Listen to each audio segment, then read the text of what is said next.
So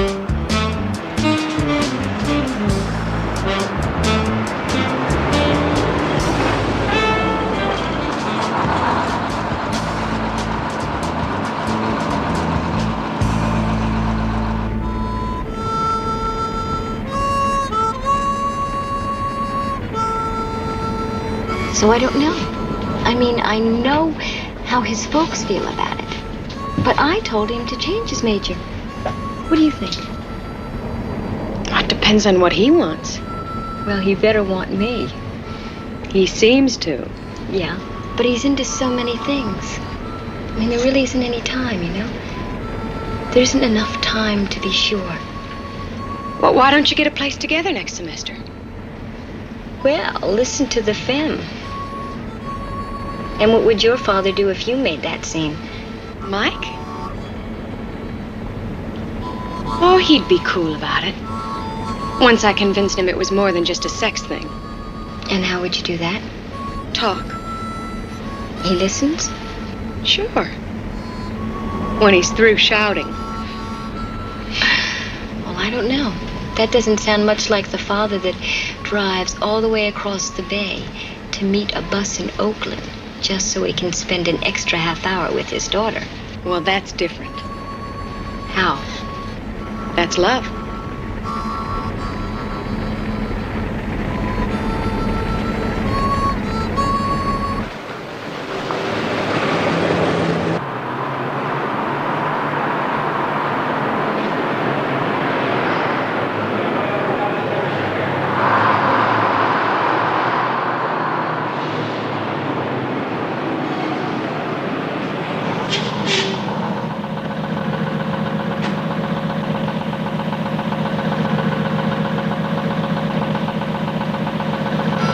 Come on, let us take you home from here. No, you go ahead. I can use the extra time to think. I might not have much when I get with Mom. Not after I lay it all on her, anyway. Okay. But listen, if she's not there, or if she is and it gets to be a hassle or anything, just give us a call. There'll be plenty of tuna casserole. Thanks.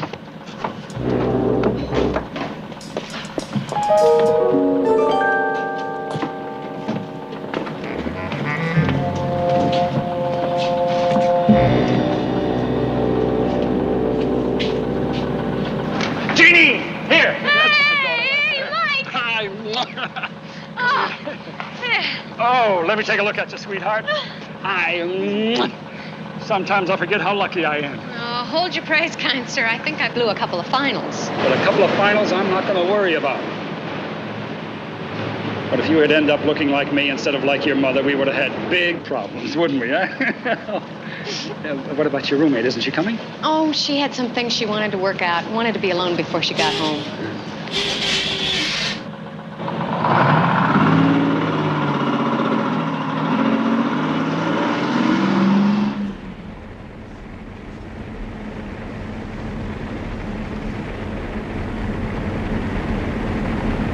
And pick a place. We're going to put on the feedback tonight. Super. Listen, I heard about this little spot up on Potrero Hill. Specializes in home cooking. No, sir. This is something special. Get in. We're going to celebrate tonight. Now, you said pick. I picked. Are you sure? Of course I'm sure. And I told Val that we'd wait for her to call in case she wants to join us, okay? Okay.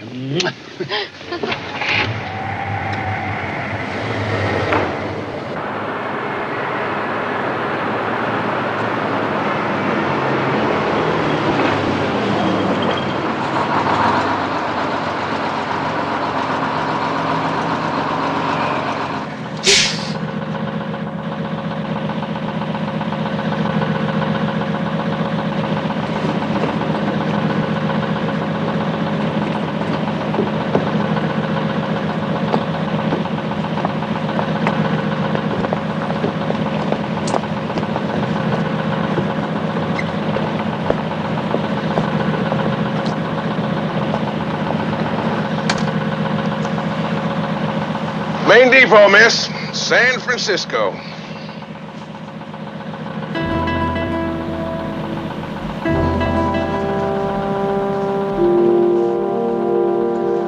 Wake up, miss. End of the line.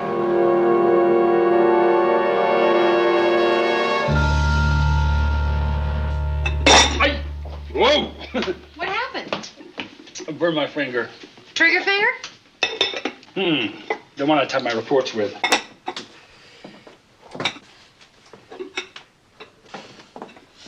Out until everything is ready. It smells so good. Stop snooping around now. Come on. Wait a minute, you said something about wine. In the fridge. Chilled, huh? Must be white. White must be fish or fowl. Everybody in this family's got to be a detective. Scampi? Will you take the wine and get out? Lobster thermidor. King crab du glare? Oh, sure, I'm going to compete with the best restaurants on the wharf. When was the last time you had anything but tuna casserole around here? Yeah, well, when was the last time the chef got a complaint, huh? Riesling, perfect. And chilled glasses. This third one for Val? I thought she was coming. Well, she didn't call. I guess everything's all right.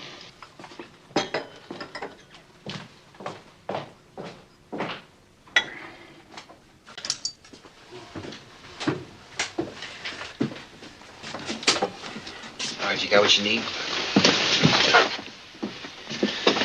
Send me the prints as soon as possible, will you?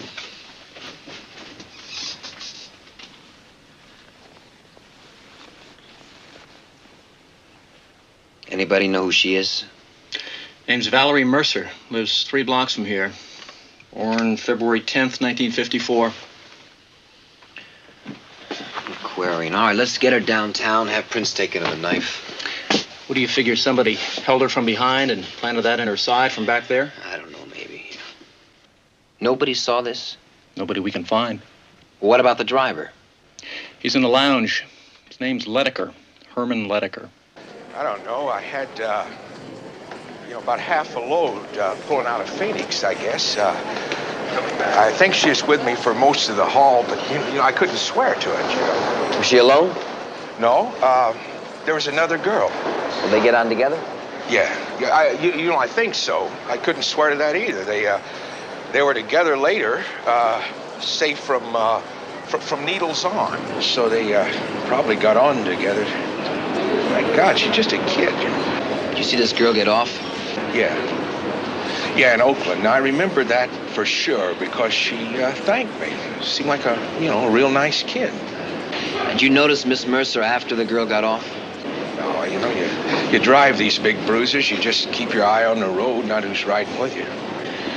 Yeah. How many passengers do you have when you arrived here? Oh, 6, 7 tops. Did you catch any names, faces, anything? This ain't no champagne flight with reservations. People get on, you see hands and tickets. They get off, you see backsides. Yeah. So the only other passenger you remember is this other girl, right? Yeah. You want to give me a description of her, please? Well, she didn't look like no killer. Was she young, old, light-haired, dark-haired, what? Oh, about 18, 19, college girl. Dark hair, blue eyes. No real knockout, except when she smiled. She had a real nice smile. Wait a minute. Did you say this girl got on in Phoenix? Yeah, I think so.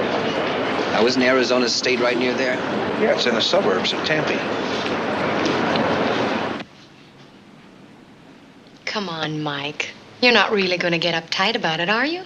No, I'm not uptight. I just didn't think it was something you were interested in, that's all. Not a woman's field, you mean? Well, yes, No, look, there's no reason a woman couldn't build bridges and buildings like a man, I guess. It's not just building things. It's planning. Environmental architecture. Master plans for communities. Cities, even. I guess we can always use a lot of planning, couldn't we? You hate it. No. You do. No, I don't. If you can get to like my tuna casserole, I guess I can get to like the idea of you being an architect. Oh, I'll get it. Could be Val.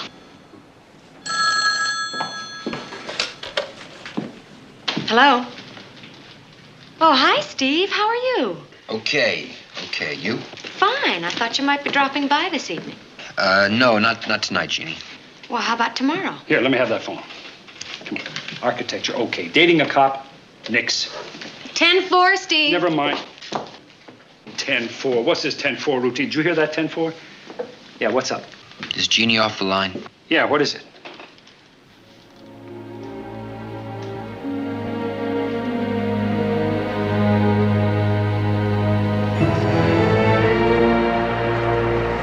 Okay, Norm, just stay there. Let me know what happens, right? Right. Steve. Lab's been working all night. Dusted the entire bus. Came up with at least 50 good prints. What about the bus driver? Did you get his name? Yeah, Ledecker. Did you talk to him again? Nothing yet. Nothing. I want to see him. Right. Got the bus in impound. I called the dean of women, a couple of Valerie's teachers. They said exactly the same thing Jeannie did. No enemies. Had to be one. Could have been a freak trying to pick her up. Does Jeannie remember anything? No. Was one phone call I didn't want to make. The driver gave me the description, and Mrs. Mercer said Valerie was coming home from the same school. Knew it had to be Jeannie. Good thing you called when you did. We went over to the Mercers right away. Jeannie stayed the night with him. Valerie's brother's coming home this morning. Just wish we had a motive. That's the toughest. I want him. I don't care how tough it is.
That's him. You're sure, sweetheart? He's the one. Leonard Cord. You know? Yeah. I nailed him when he was 18. That would make him about, I'd say 30 now. So I suppose some parole board decided all he owed society was 12 lousy years. Paroled felons have to register when they come into a town. Yeah, Leonard C. Cord. C is for Collier. Did he register? I'll wait.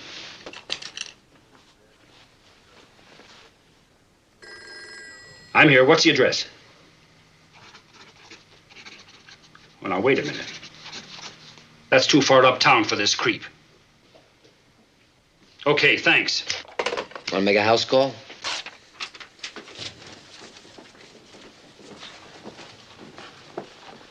Mike? What did you arrest him for? Well, I don't remember. It's been 12 years. It's on his rap sheet. And since when does Iron Mike remember a name and a face and forget the charge? Now, you just forget it, sweetheart.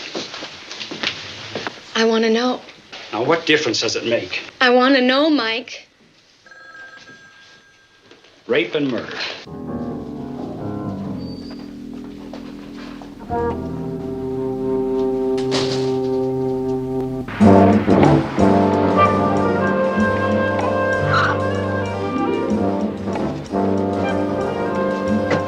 Got a number on the unit? 202.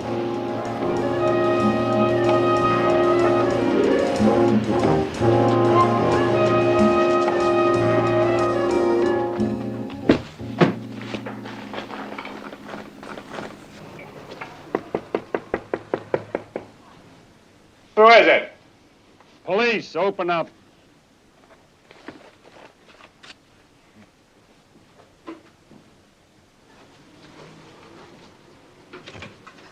Afternoon. Sergeant. Good afternoon. Spread. You know, the magic word is please. Just please. Get his jacket.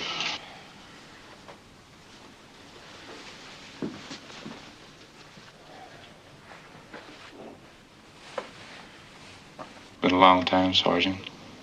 Long enough to learn the harmonica? Well, I learned that when I was a kid. Hard to believe you were ever a kid. Hey, you see my rap sheet, Sergeant. Goes all the way back to when I was 12. 12 as a kid. So now you're a comedian.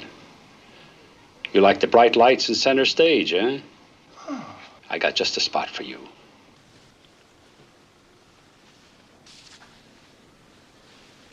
All right, feet behind the black line. The gentleman with a hat on, would you take it off, please? Don't think you were wearing it before. Thank you. Can you pick him from out of the line? The man in the middle. I couldn't miss that smirk. Get the bus driver. How can you be so sure?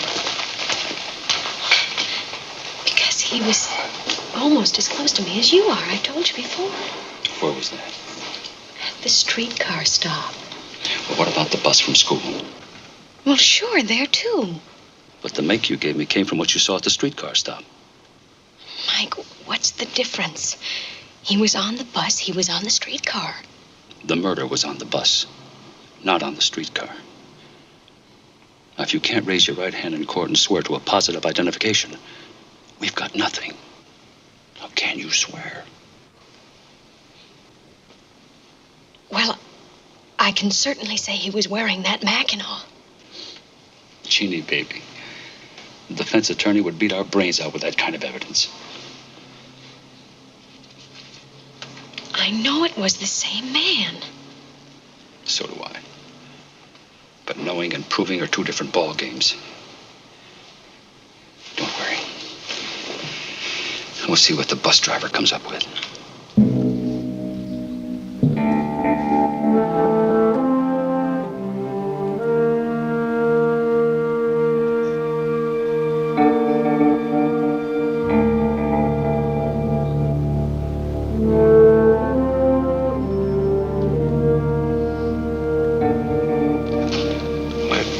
I want to do what's right, Lieutenant. You know that. I certainly do. You just take your time.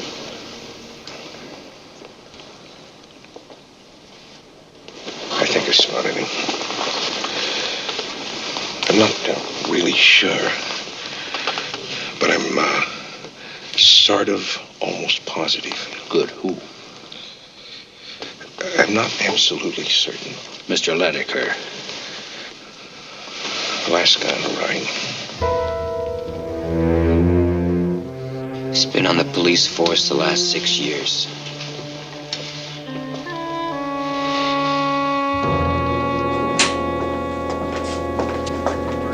That must be a real bummer. Get your murder case all roped and tied. Just stole it. Right. Your playground sergeant. Lieutenant. That's the magic word, Court, Lieutenant. Congratulations. Give him your jacket. Oh, yes, sir. Whatever's right, sir. Where did you board the bus? Bus? I was supposed to be on a bus? That's right. Phoenix to San Francisco. Came into town at 7:20 last night. Nah, somebody gave you a bum steer, Sergeant.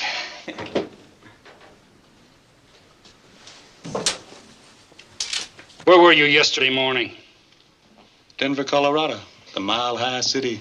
Mike, boarding past Denver to San Francisco. Flight 103. Ride right on the button. 3:40 in the afternoon. You can check with one of the stewardess. She'll remember me. Her name's Patty.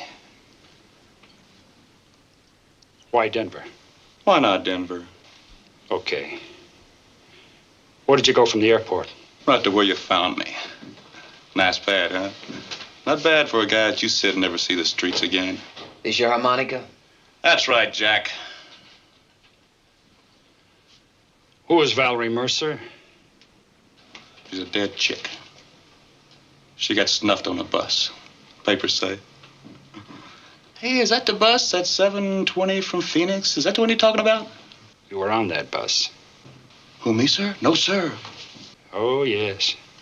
You were playing the harmonica on that bus. Same song you're playing on the streetcar. Oh, do you mean to tell me there's some dude on that bus with a harmonica like mine? He's playing the same hymn? Amazing Grace? Well, ain't that some small world? What were you doing on the streetcar? Soaking up the sights, Sergeant. It's been a long time. It's been 12 years. Well, I guess that ought to do it, huh? Okay, if I pick up my stuff. I want you in town where I can find you. Oh, sure. Because you and I both know where you were last night. You killed that girl on the bus. And this time I'm going to slam that door behind you for good.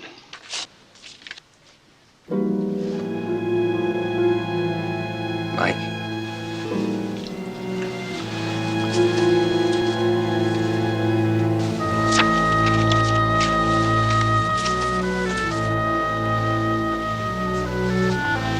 Grab those with a telephoto. Pretty chick. It's got great legs. She's really got such a Mike, you're a boy. Give me a hand. Give me a hand. Mike. Come on. Take it easy, Mike. Come on. Take it easy now. You gonna tell me there's anything in criminal code about taking photos in Arizona or playing a harmonica on a streetcar? Huh? Book him. What for? For vagrancy. I'm not on that either, Sergeant. Receipt, $2,800. Marina Hill condominium. He's buying it. I don't have to quote Civil Code 899 to you, do I, Sergeant, huh? Unprovoked attack on a citizen by the constabulary, the police? You want to file? Mike. 26 years in the force with a clean record. The worst they do is give you a little suspension without pay. And that's not nearly enough. Not when you're evening up for 12 years of stir time.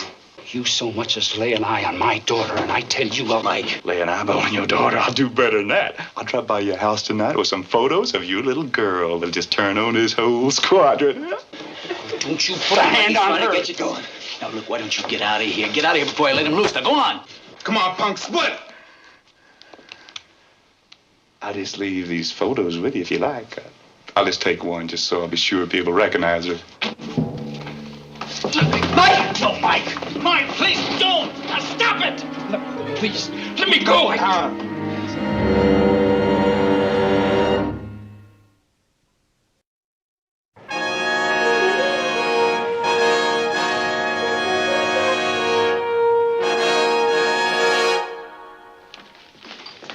Quentin Gerhardt signed up. It's a 24-hour trail on Cord. But what about coverage on Got Jeannie? 6 guys working off duty. Well, keep on the ward. Right.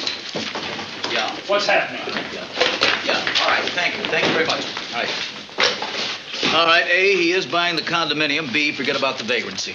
How so? Well, his father died while Cord was in prison. Insurance gave him 10 big ones. 10,000. He also got 2,600 when he got out, built up a lot of points in Q. He never spent a cent, played real good poker, and he peddled cigarettes. Oh, one other thing. Cord bought a used car, paid cash for it. Make and license is on your desk. Steve, Cord has more bread than you and me put together. Legit? So far. Couldn't get hold of the ward and talk to the prison doctor, though. Cord was having trouble with his throat acute. Doctor told me I have to have his tonsils taken out. Cord wouldn't let them touch him. Yeah, Stone. Ricey, what do you got? 1020 from Besieging. Mike's daughter's at the main library. Doing what? Running microfilm of old newspapers. Yeah, I'm still here, Charlie. Look, Cord's prints have to be on that bus. Well, you keep that crew camped there until they come up with something. Microfilm. Maybe she's doing a report, Mike. Well, Norm didn't say. Beale called in from the airport. The boarding pass is legit. The stewardess remembered him. Said he was a real first-class jerk. Even remembered the green plaid jacket. What about Phoenix? He spent 10 days there last month. Registered with Phoenix PD. No static. Yeah, Stone, go ahead. What kind of doctor? Okay, stick with him. Blessing. Cord's following through on that tonsil thing. He just left an ear, nose, and throat specialist. Let me lay something on you. Cord arrives from Denver like he said, right? Make sure everybody sees him. Then he picks up a cab. He goes down to San Jose or Salinas and picks up the bus from there. Oh, cab could be traced. He'd hitchhike. Did you buy any of it? What choice do I have? Go ahead, try it. Oh, Steve, get those mugshots of every ticket peddler on the route. Right.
Where you going?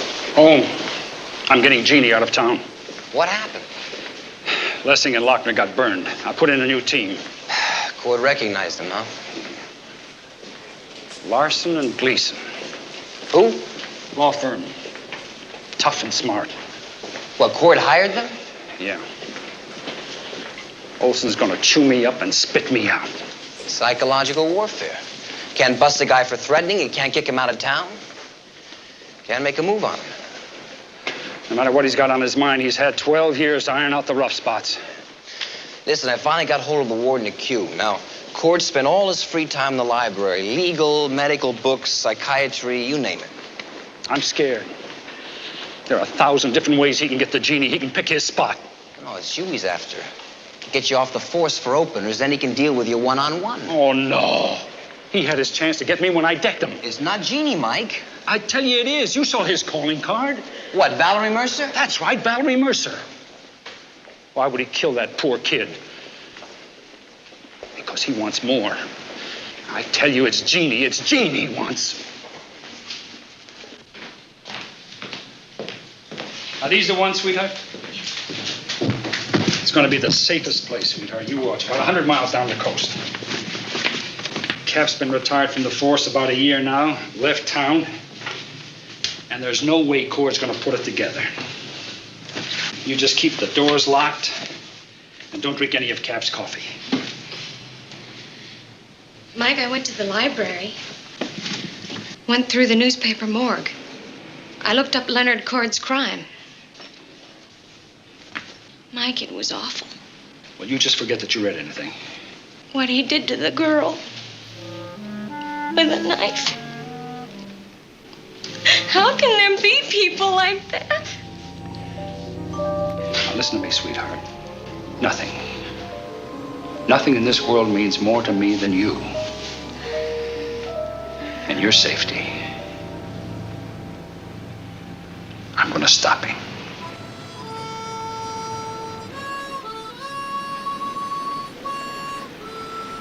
Sit down.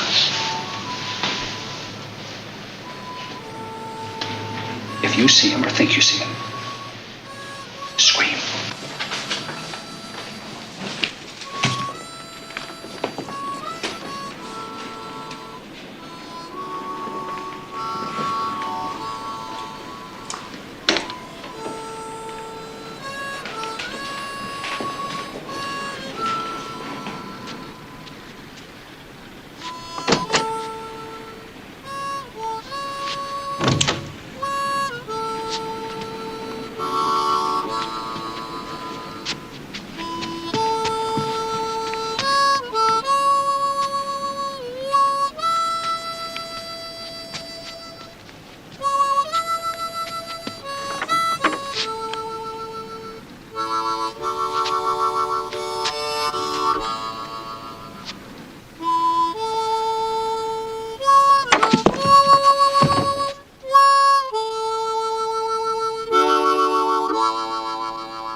Just a tape.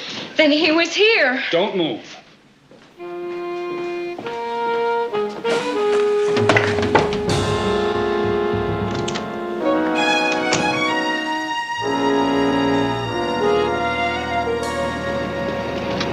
Jeannie's room, how did he do it? It had to be when Jean went out. When we were out getting flowers for the Mercer girl. Didn't you check the house when you got back? Oh, we were out looking for Cord, not that thing.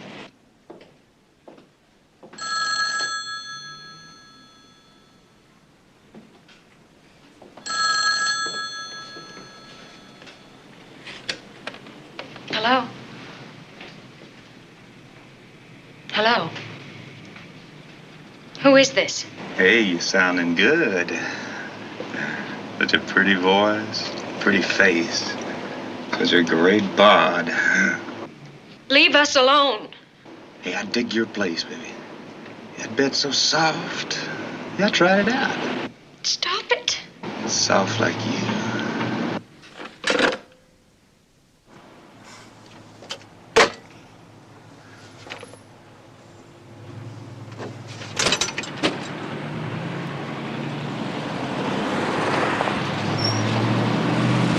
It still reads like harassment. And you had to know that Cord's attorneys would contact the DA's office and they'd fire this thing right back down my throat. Okay. Is it a formal complaint? Not yet, no, but this is me to you, Mike, and it is formal. I can plead with you on this thing, and believe me, I do, Mike. But you can't steamroll this guy.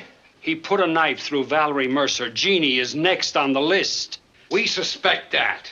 But these lawyers have built this thing into a case of police persecution, brutality. You're lucky that punk hasn't pressed on that assault thing.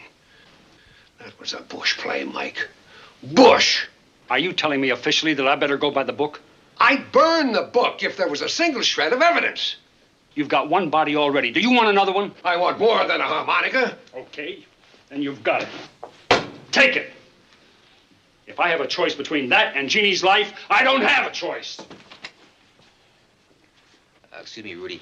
Mike, I talked to the dispatcher down at the bus station. On weekend arrivals like Valerie's, there's a lot of regular passengers, commuters. You got something? Well, I got the bus driver working overtime. Did you take the tail off of Cord? I couldn't do anything else. Yeah. Well, listen, I think I got the flu, so I'm gonna lay low for a couple of days, all right? Well, it's too bad. Oh, Listen, if you happen to go out on the streets, get a prescription filled or something, and you see Cord, would you give us a blast? Let us know.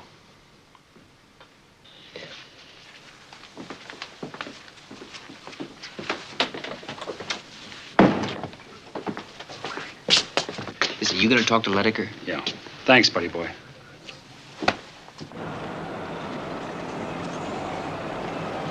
Ledecker! Oh, hi, Lieutenant. I understand you got something on those commuters. Well, I've been thinking. And? Well, after the dumb thing I did down the lineup. I don't care if you make a fool of yourself 6 times a week and twice on Sundays, you just spit it out, my friend. Well, there's this old lady and her grandson. See, I pick them up in Salinas about every other Friday. Got a name? No, she's a Mexican lady. Doesn't speak any English. The kid does all the talking. Well, what do you know about them? Well, the kid's father's up here undergoing some kind of therapy. Oh, and every other week they come up here and spend some time with him. Yeah, I remember they get off here and then they walk. Now, they can't have much bread because the kid told me once they stay in some motel here around the terminal. I hope that's been some kind of help. I can't tell you how much. Thanks a lot. Hey, well, anytime you need some help.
Senora Valdez, the manager gave me your name. ¿Qué?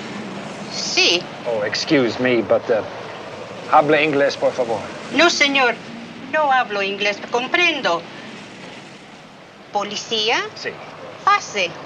Gracias. Gracias. Muchas gracias. Your grandson, is he here? Nino, is he here? Roberto? Sí, Roberto, to translate. Hablar conmigo inglés. Ah, sí. Él habla bien inglés. ¿Dónde? La tienda. ¿Comprende la tienda? No comprende. Fue a la tienda a comprar un helado. Oh, ice cream. Ice cream, sí, sí, sí. Sí, sí. Aquí pronto. he's coming here quick, right away. Sí, señor. Siéntese, por favor. Gracias. Siéntese.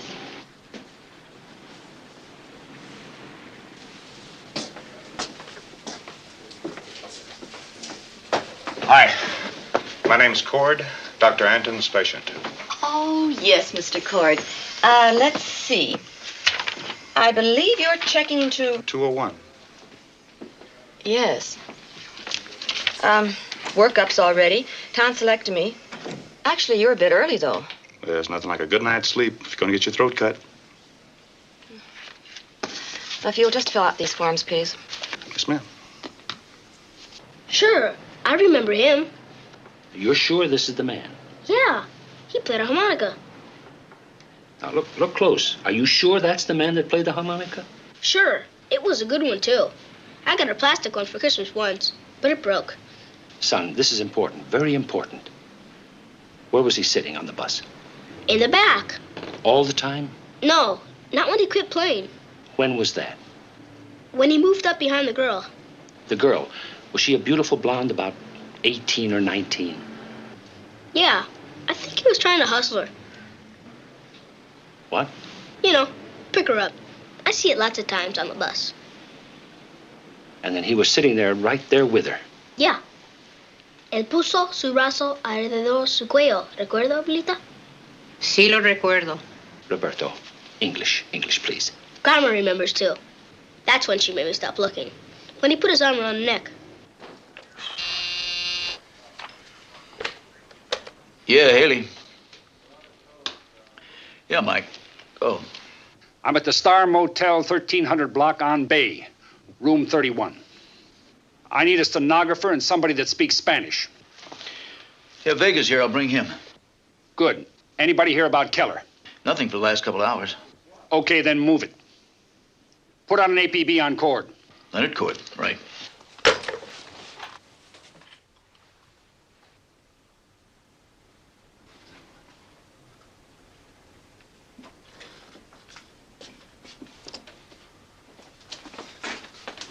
Well, I'm glad you could make it. We're a little understaffed, Mr. Cord. And overpriced. Those should give you a good night's sleep.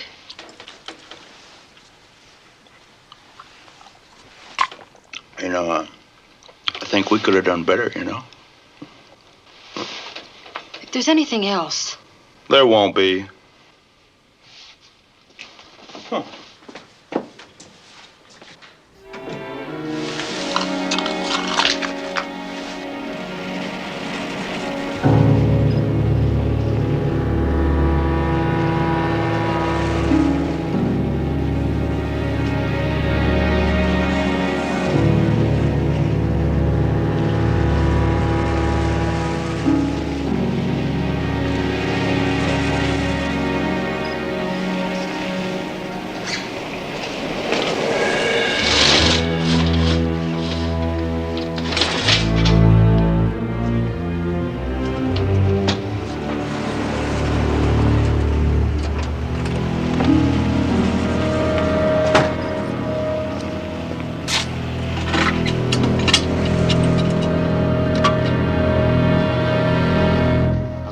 Saw on the bus was playing a harmonica. Hello? Yeah. Yeah, okay. Steve just called in from a box phone. Wants you to meet him at the Legion of Honor.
Hey, Stone. Guess who's in the spotlight now, eh? I've wanted you for the past 12 years. You really thought I was after your little girl, didn't you? No way, Cord. Well, there's a way. There's a good way. Had a long time to think it all out. Guess whose gun's gonna blast your guts away, Stone? Uh-huh. And guess whose gun's gonna blast him? Right. Two uptight cops blast each other in the dark by mistake. I got witnesses, Cord, who saw you on that bus from Phoenix. I don't care. There ain't got no witnesses away she died. There ain't gonna be no eyewitnesses here either. Oh, they'll know, Cord. But that's what makes it so good, Stone. That they'll know. But they can't prove. I can prove. I was in the hospital tonight, Stone, sleeping, waiting to get my tonsils ripped out tomorrow. It'll be 2 whole days before they even ask me any questions.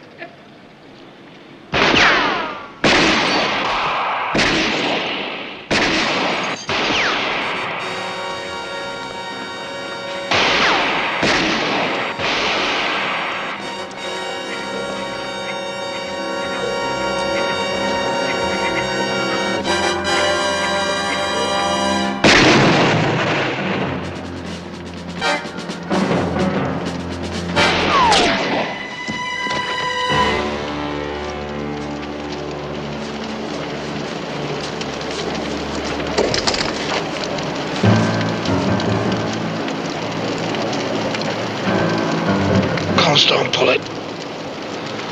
I don't want to go back. It's just not worth it, Stone. Pull it. Yeah, break. I'm gonna kill you. Stone, someday I'm gonna kill you. Pull it! Stone. Pull it.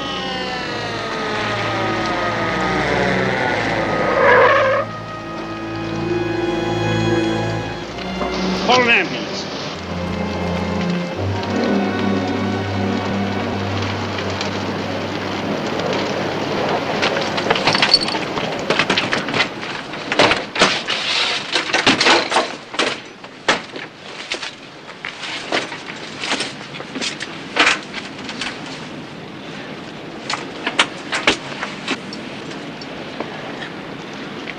Are you hurt, buddy boy? I don't know what happened. You're okay? I walked right into it. No, that's all right. He had 12 years to rig it. You had 2 seconds to react. Look at me. You okay now? Yeah. All right, give me a dime. A dime? Yeah, that's what it takes. I gotta call my daughter.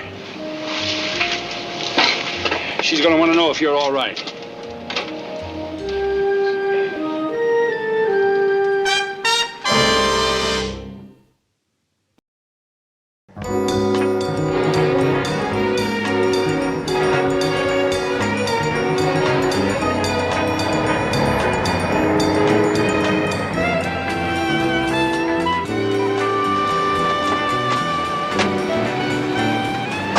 Come on. Jeannie? See you, Steve. Bye. Oh. I got it. Bye-bye, Daddy. Bye-bye, sweetheart.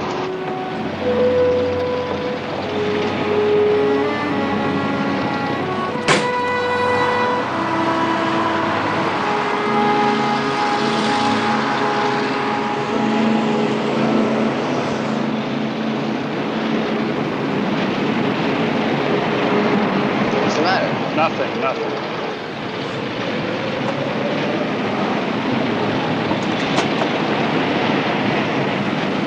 What? Nothing. Daddy. First time she's called me that in...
Johnny?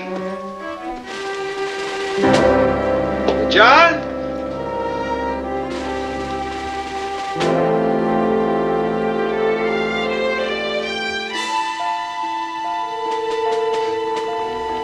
Johnny. Johnny.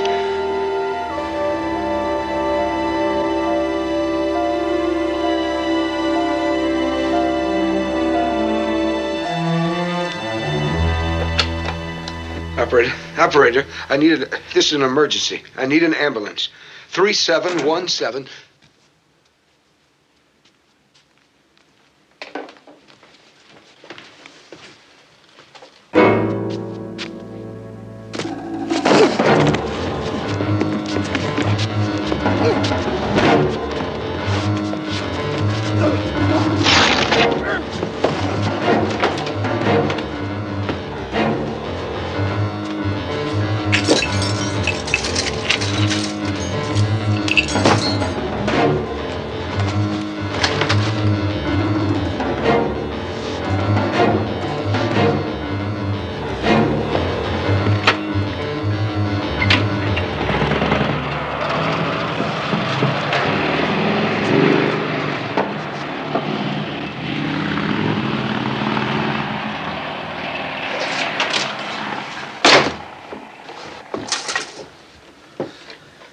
Police!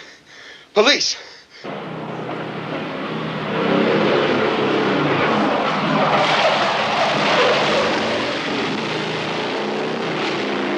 All units in Sunset District, 459 and 187 reported at 3717 Alston. Suspect fled on motorcycle, believed headed north on Claremont. Male Caucasian blonde, wearing denim jacket and jeans.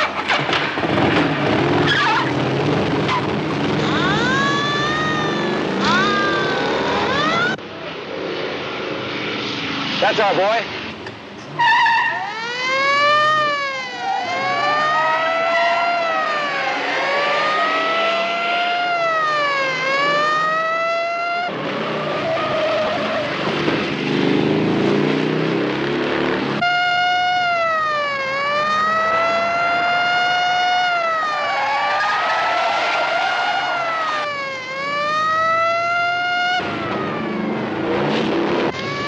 We're following a motorcycle described in murder robbery at 3717 Alston.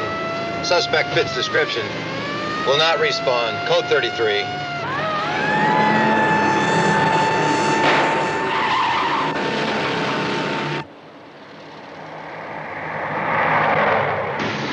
Heading northeast now, on Twin Peaks Boulevard. Crank her up, buddy boy. It's heading right for us. Inspectors 8-1 to headquarters. I'm in 8-1. We're heading southwest on Twin Peaks Boulevard. In a position to intercept 459-187.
Right to remain silent.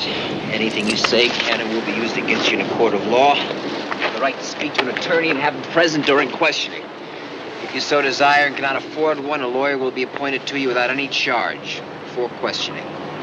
understand the rights as I've told them to you? Hey, I didn't mean to hurt the kid. He just got in the way and I shoved him, that's all. You hear me? I didn't mean to kill him. I didn't mean to do it. Get him out of here.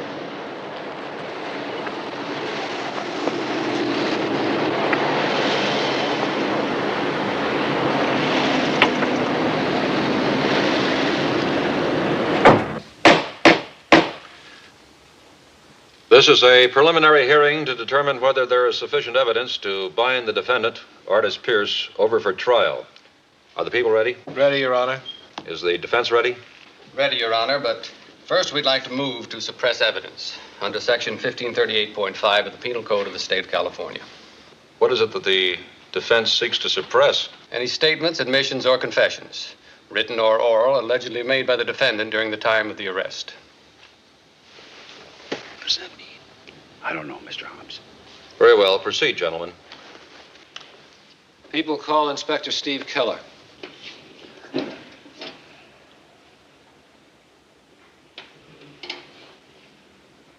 You were the arresting officer then, Inspector Keller? Yes, sir. Now, after the arrest, while you were still at the same Twin Peaks location where the defendant was apprehended, did you advise him of his constitutional rights? Yes, sir, I did. And what, if anything, did he say after you had advised him? He said he didn't mean to kill the boy, that the boy just got in his way, so he shoved him. I have nothing further. May I approach the witness, Your Honor? Yes, Mr. Courtney.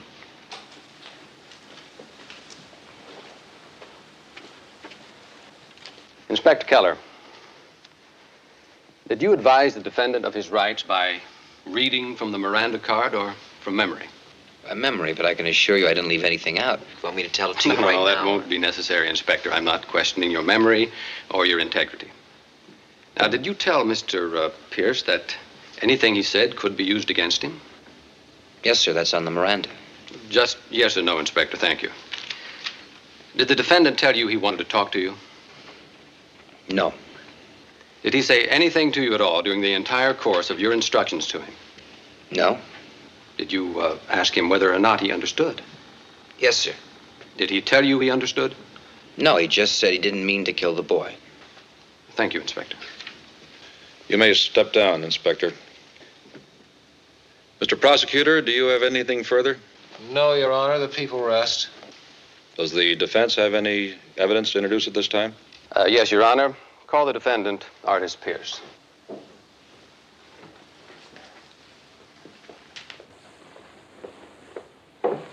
Raise your right hand, please. Do you promise to tell the truth, the whole truth, and nothing but the truth, so help you God? I do. State your full name, please. Artis Pierce. Be seated. Mr. Pierce, do you remember being stopped by police officers on the day in question? Yeah. Did the officers speak to you? I think so. You think so, Mr. Pierce? What do you mean by that? Well, if they did, I couldn't hear them. Well, why is that, Mr. Pierce? Well, I wear a hearing aid, and I can't hear without it.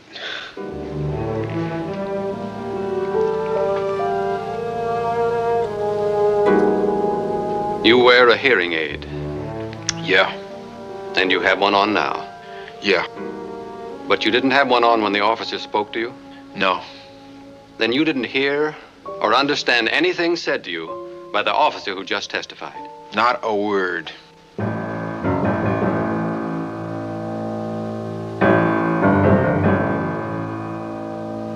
And you are an otologist, Dr. Markman?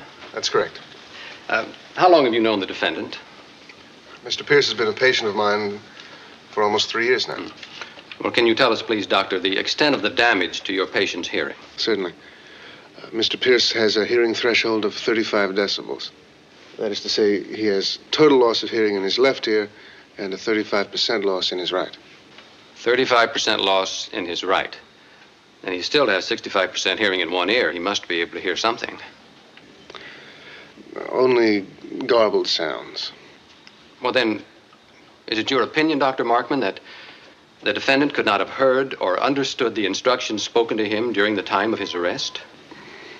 It isn't even a question of opinion, Mr. Courtney. My patient couldn't have heard anything without that hearing aid. Your witness, counsel. No questions. Mr. Prosecutor, do you have anything further concerning the motion? No, Your Honor. Then the court finds that the defendant, not having heard or been aware of his rights, the admission of guilt was illegally obtained and the motion to suppress is granted.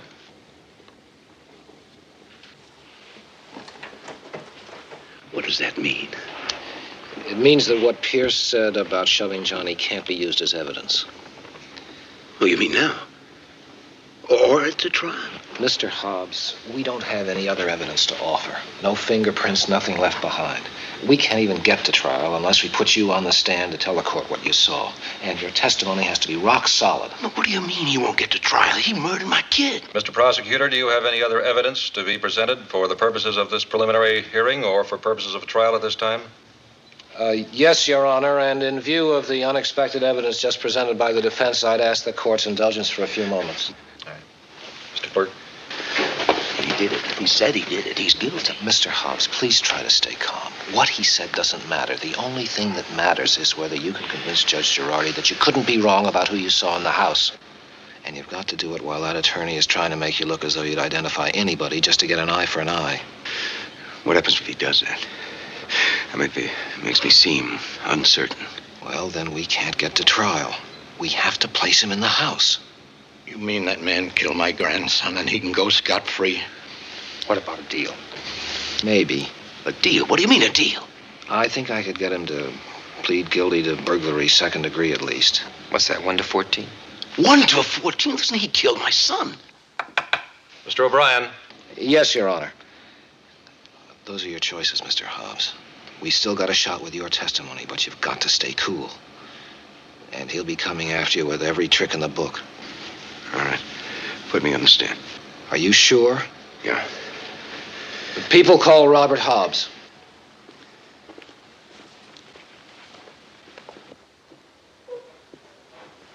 Raise your right hand, please. Do you promise to tell the truth, the whole truth, and nothing but the truth, so help you God? Yeah, I do. State your full name, please. Robert Allen Hobbs. Be seated. Mr. Hobbs, I call your attention to the defendant, Artis Pierce, and ask you to tell the court when you first saw him.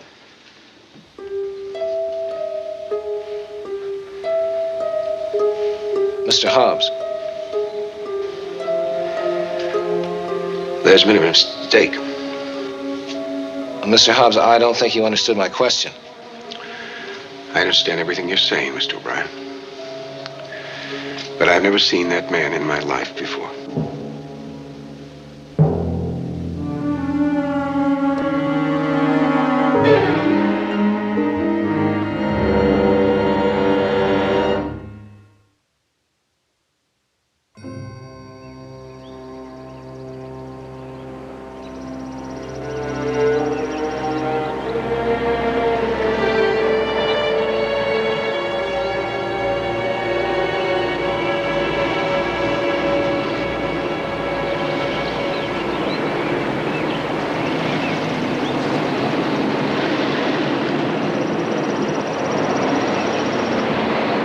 Your father told us you were here. He's worried about you. He's her father. We went by your office. Mr. Parker said you'd quit. Mr. Hobbs, I can't tell you how sorry I am the way things turned out.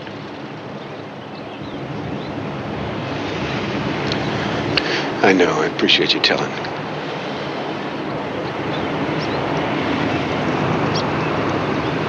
I want to hope it all stops here. The killing. Does it? It stops with Artis Pierce, Lieutenant. Now, that doesn't answer it. You had a chance to identify him in court. I'd appreciate it if you tell me why you didn't. Second-degree burglary. A year minimum sentence. Seems so useless. Artis Pierce is out in the streets. We could have stopped that. That year, maybe. We could have spent this year finding information to try him for murder, Mr. Hobbs. The judge said we could refile any time we want to. It's over. Is it? Now, you're a bright man. You knew he was guilty, you let him go. Did you have a reason? You gonna kill him, Mr. Hobbs?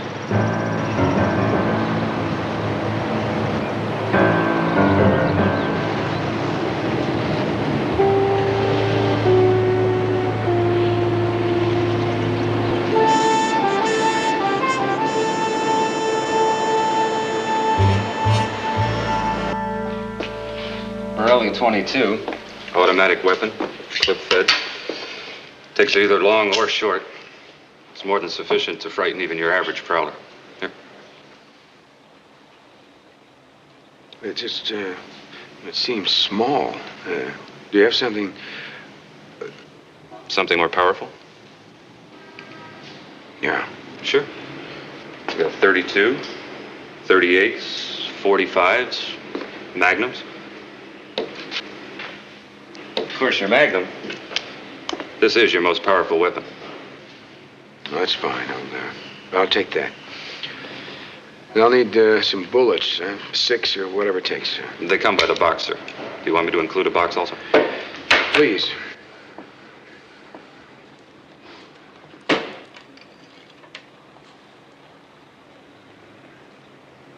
That comes to 120 plus your state tax. Will this be cash or cards? No cash. I'll pay cash. Okay, we'll need your name, your address, your arrest record, if any. For the gun registration, sir. It goes to Sacramento and San Francisco PD. It's routine. It's almost automatic. You'll have your gun within 5 days. I'll phone you if you like. 5 days? That's right. Your Magnum will be yours in 5 days, sir. Your name? Hobbs. Robert Hobbs.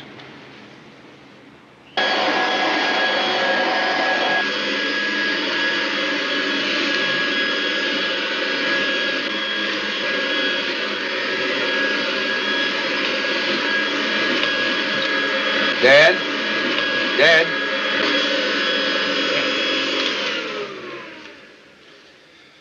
This box has all my papers in it. The deed to the house, and pink slip on the car, insurance receipts, everything. Yep, what can I do? I want you to get rid of them for me. I want you to get rid of the house, the mortgage, the car, everything. I don't quite think I get you, Robert. Well, here's a card the real estate guy left. If Mary died, in case I wanted to sell the house, and I'll give him a call. That mean you're coming back up to Utah? Give an old man a hand on a sheep ranch? No, it just means I don't want any of these things anymore. All right, okay. As long as you know the door's open. And Robert, can I say something? Sure. I know we had different ideas about things. I maybe didn't understand everything the way I should have when you were a boy. I couldn't understand why you didn't like ranching, that kind of thing.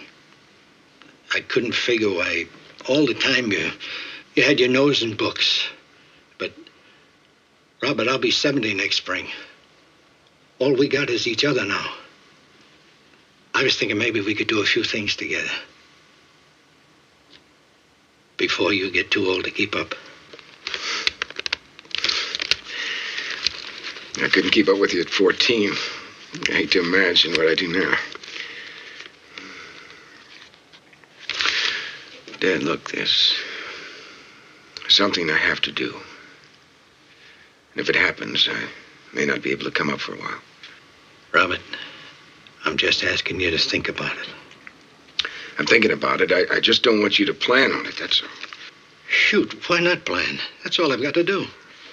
Well, you got to get rid of this house for me. Look, give this guy a call, will you? Okay.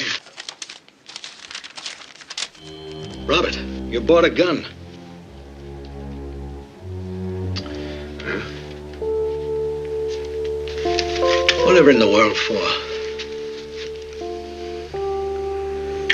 Protection.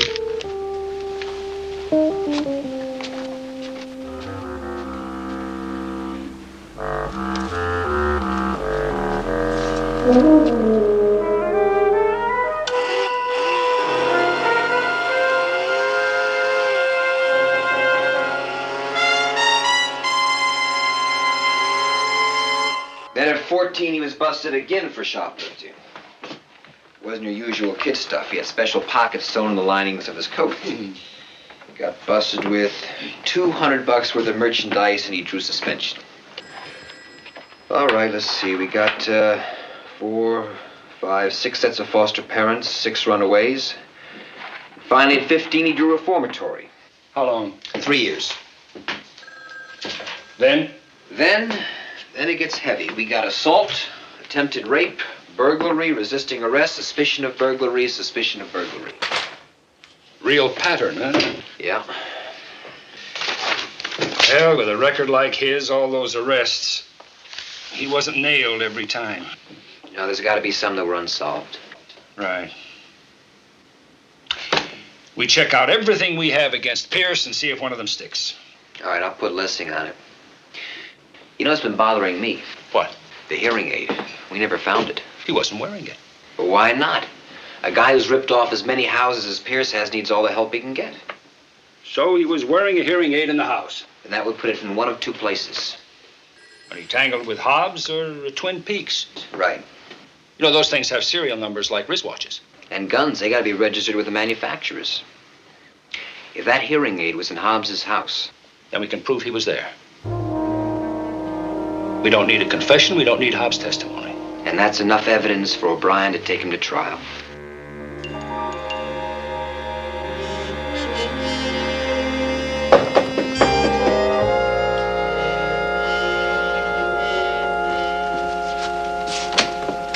Mr. Hobbs. What is it? What's happened? Nothing's happened. We're just going to need your help. Is this room pretty much the same as when your son Robert fought with Pierce? Pretty much. Someone has cleaned it up. I did, yes. Did you find a hearing aid? Hearing aid? Yeah. You know, the kind that Pierce was wearing in the courtroom. You think he lost it here? Well, if he did, it's evidence to prove that Pierce was here. And if we could prove he was here? Then the DA can prove that he killed Johnny. Do we have your permission to bring the lab team in to look for it? Well, I don't see why Robert would mind. Where's Robert now?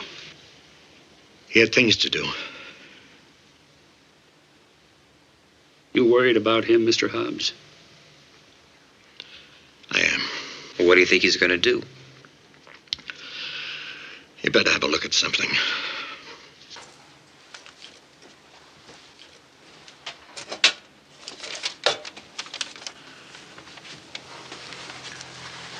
Gun receipt. Approved? Shouldn't be. Well, that's one thing we can stop.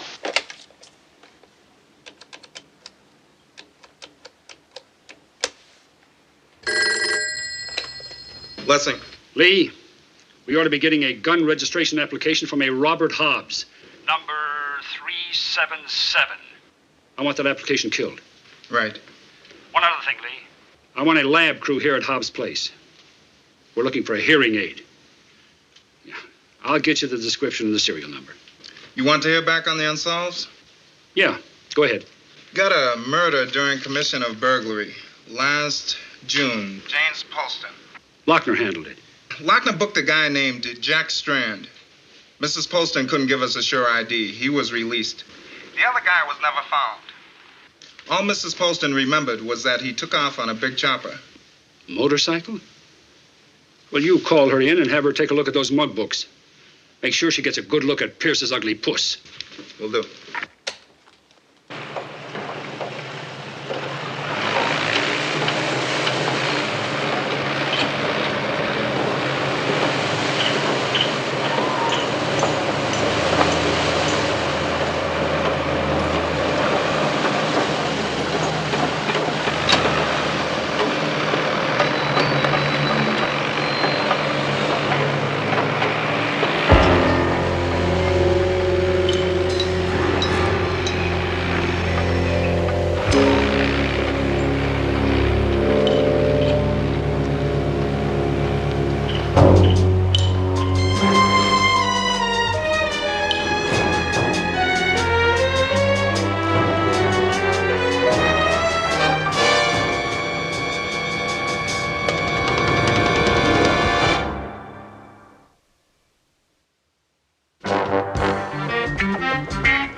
No, it's none of this.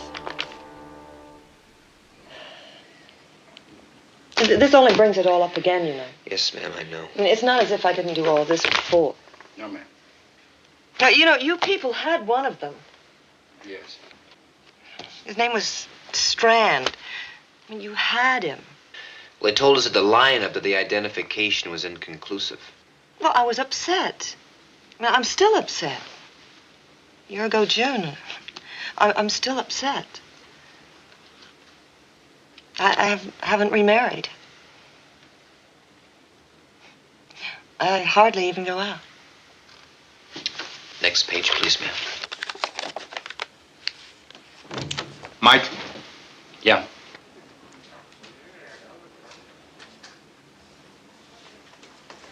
Excuse me, please.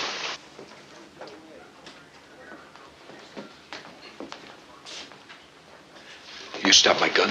That's right. You can't do that. That gun was for my protection. And there's nothing in the law. The law. You gave up on the law when you lied in court. And if I have to bend every rule, I'm going to. Come here.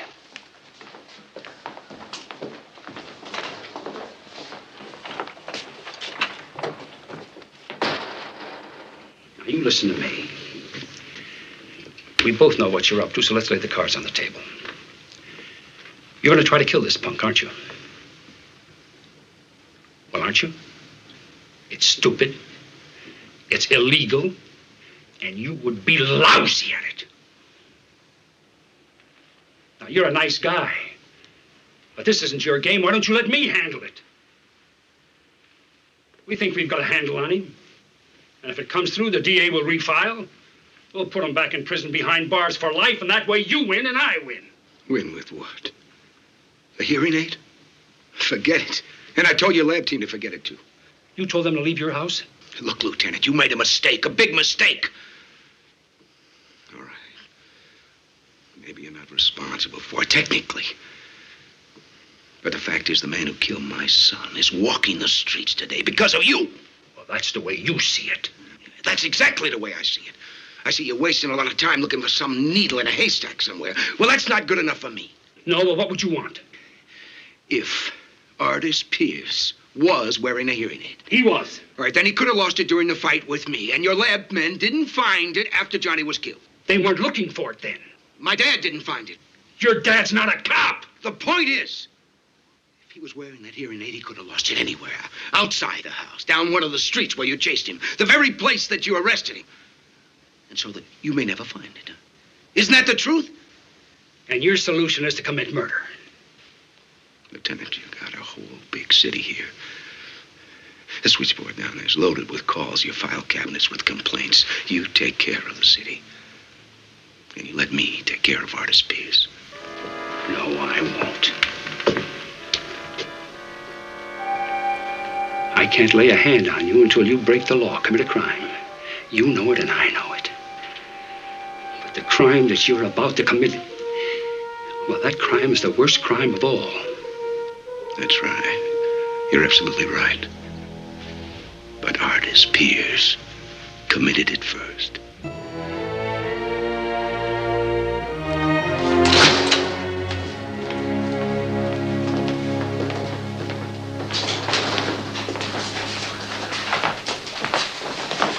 Mrs. Poston has just made an ID.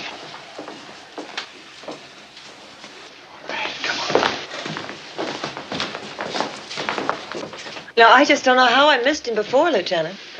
Steve was very patient. Show me. It's here. Who is the guy? Willie Frankel. He's doing 20 to life in Arizona for armed robbery. Did you show her the other guy? Nothing. Mrs. Poston, thank you. Yeah, but if he's in prison, then he's couldn't. Thank you for coming.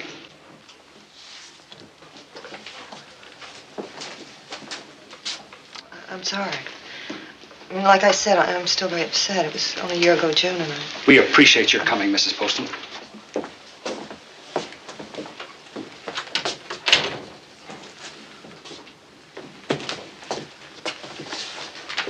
Well, he's going through with it. He's going to take a crack at Pierce. You told him about the hearing aid? Mm-hmm. He won't buy it. He told the lab team to leave the house. We'll have to get a search warrant. Well, a search warrant takes time. Time we haven't got. Yeah, Stone. Markman? No, I didn't call him Markman. I called him. Just a moment. Your doctor. Dr. Markman. Yes, sir. This is the doctor that testified on behalf of his patient, Artist Pierce. Is that correct? Fine. Would you please give me the name and serial number of the hearing aid that Mr. Pierce lost? Right. Yes. That's a Clarion? Could you spell?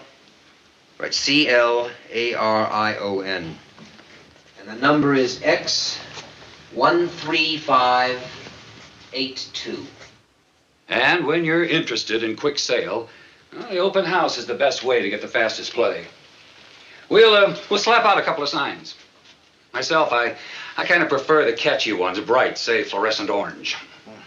Oh, and like I told you, we've got to be prepared for the nut fringe. The weirdos that want to go through the house simply because, well, you know, because of what happened to little Jimmy. Johnny. Oh, and speaking of that Little League trophy there and the model airplane and the erector set, things like that, can you kind of put them away somewhere? Why would I want to do that? To make a sale, Mr. Hobbs. You'd be amazed at the things that turn a buyer off. Okay, it's a deal then. We'll put the signs out. I'll move this place for you. It's a lovely residence. Got a lot of charm. Oh, the models and the trophy, Mr. Hobbs, it would help a lot.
Okay, what's this all about? Just a coincidence or what? Okay. You know where I work, where I drink. I also know about the Corona Hotel where you live. And where you turned your bike in to get it rebuilt. What for? What's it to you where I live, what I do? Now, you stay out of my tracks. Or you're just ordering yourself a box, man. Now, you had your chance. You could have put me away, but you buckled. Now, butt out. They'll pick you up off the street with a broom and dustpan.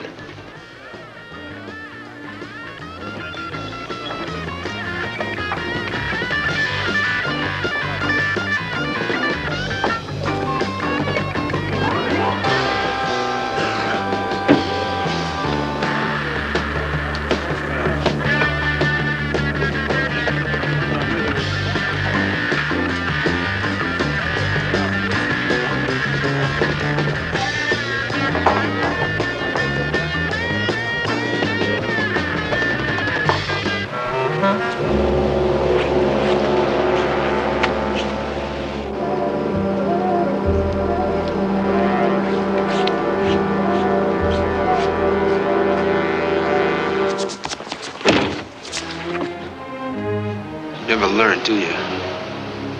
I told you to back off. If you get creamed, it's nobody's fault but your own.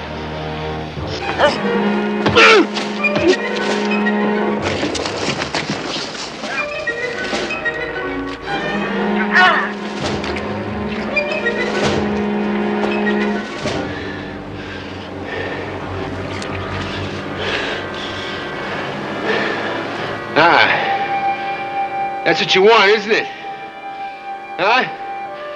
I bash your brains in and I'm right before the judge again, huh?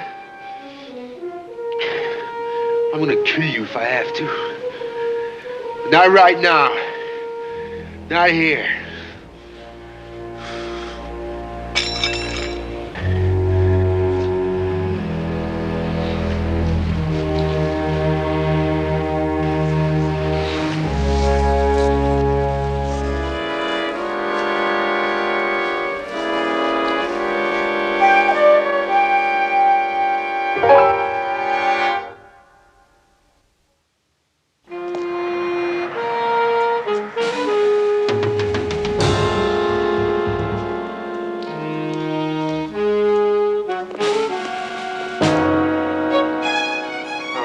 Look, buddy, I just can't do this, you know. No, I mean it, you know. They'd have my head. See, it's not me. It's the law. Everything that goes out of here has to be registered. That's the law. It's not me.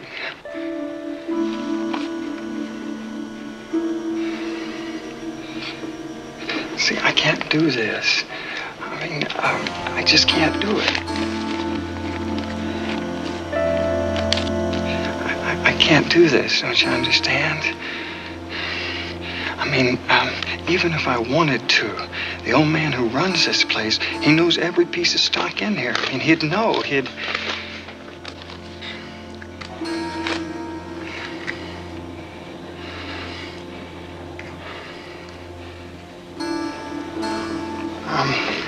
Listen, what do you want it for? Is that enough? It's not worth anything like this. That's more money than I see in 6 months in this place. I gotta know what...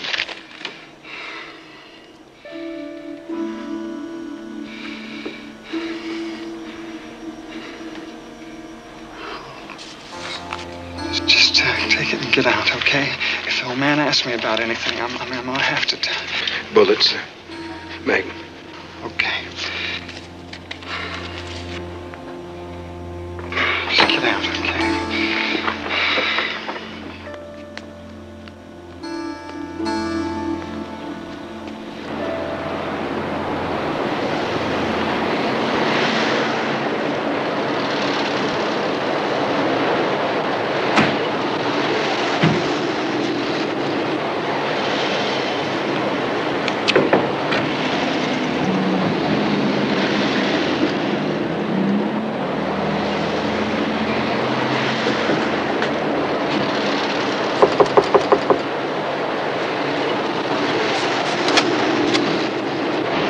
Warrant, Mr. Hobbs.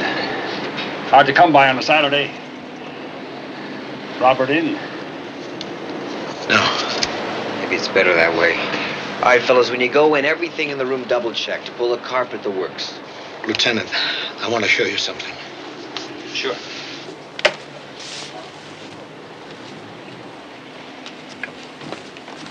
Steve, heating vent. Right.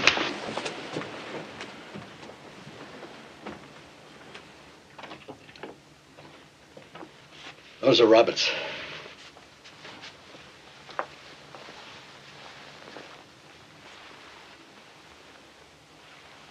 Blood? Yeah.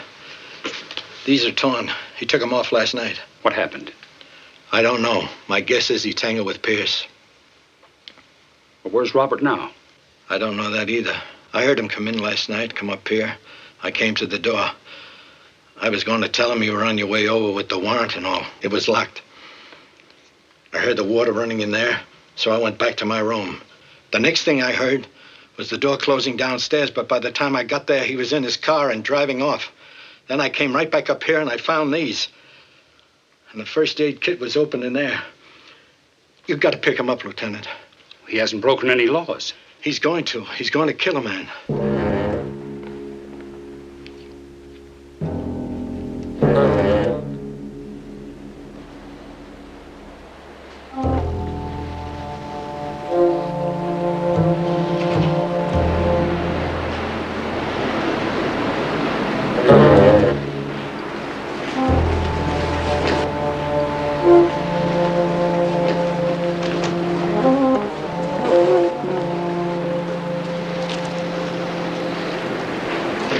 A buddy of mine, Pierce, is staying here. Artist Pierce. He told me about the rates and everything, and I thought it'd be a good place for me to stay.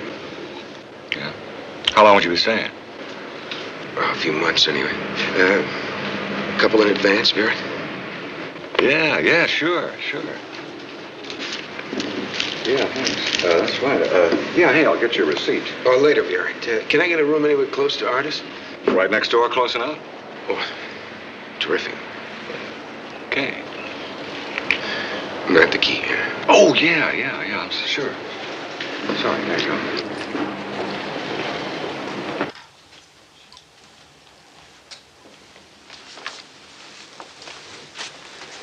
I don't know. I think we're kidding ourselves. It's crazy to take such a long shot. Nothing's crazy, buddy boy, if we can save a man's life. Say, the rest of the trash, is it still here? Still here. I just picked up. I didn't throw anything away. Andy, I want you to check the trash piece by piece. Vince, you made a picture of the kid, didn't you? Yeah. You got them with you? In the truck. I'll get them. I don't have to look at those, do I? No, we just want to check it through with the rest of the room, see if anything is missing. The only thing missing is Robert. I keep hearing him say he had something to do.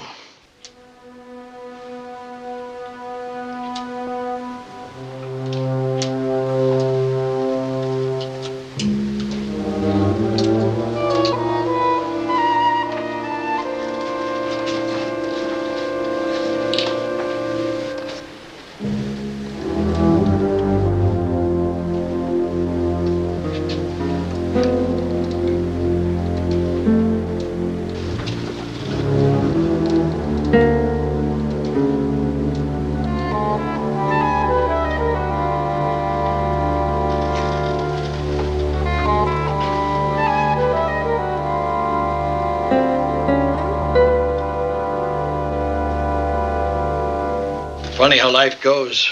I tried to get Robert to go on the hunt with me every year he was home. But just the thought of killing a buck turned his stomach. And now he's out stalking a man. Maybe not. We've got a tail on Pierce. They haven't seen him anywhere around. You know what he's doing, Lieutenant. And I know what he's doing. I just wish he did. If he starts anything, the boys will stop him. Mr. Hobbs, where's the Ferris wheel? The Ferris wheel? Yeah, the erector set. Looks like it was right here on the floor. Oh, the real estate people asked me to get it out of here. Well, where is it now? In the garage. Come on. Right out there.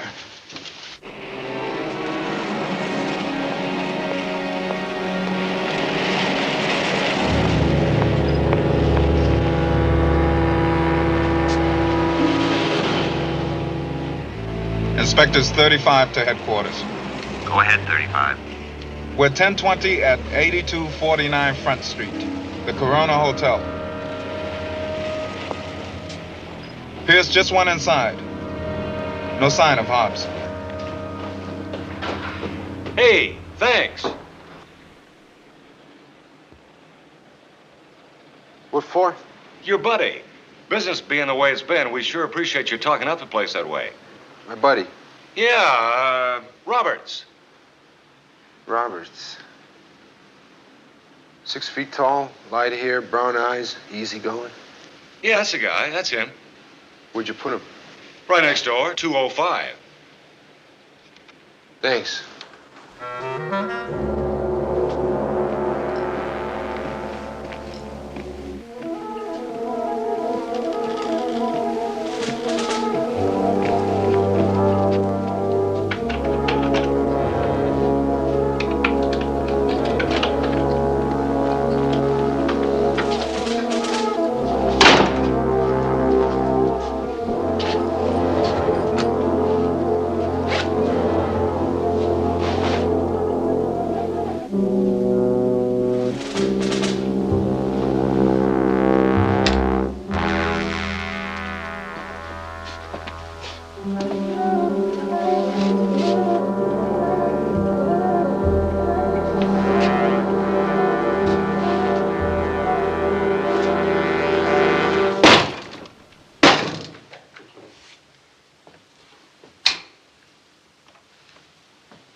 Pierce?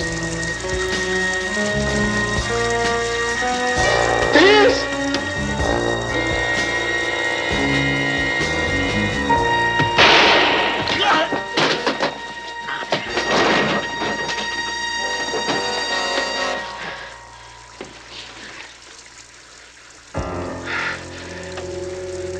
Go ahead, use it. I would have on you. I got more respect for the law than you, Hobbs. They're not gonna find you in here with a bullet in you. They're gonna find you in your own place, where you slipped in the tub. No, not this time, Pierce. You gotta play one way. Stay back! One way or another. Crazy! Hold it! Drop it! Hey, it's not mine, it's his. He tried to kill me with it. I just took it away from him. Wall, let's go. Is that true? Yeah. Then you're going to have to answer for that, Mr. Hobbs. Hey, wait a minute, I told you, it's not me! It was you, Pierce. Well, what's the charge? Murder of Johnny Hobbs. Oh, you guys blew that already once. Sometimes you get a second chance.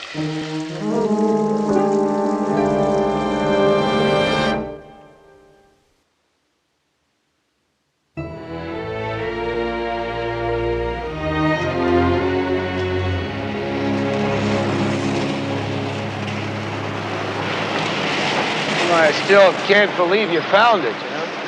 Got a little tight, all right. Of all places to find it, in your house.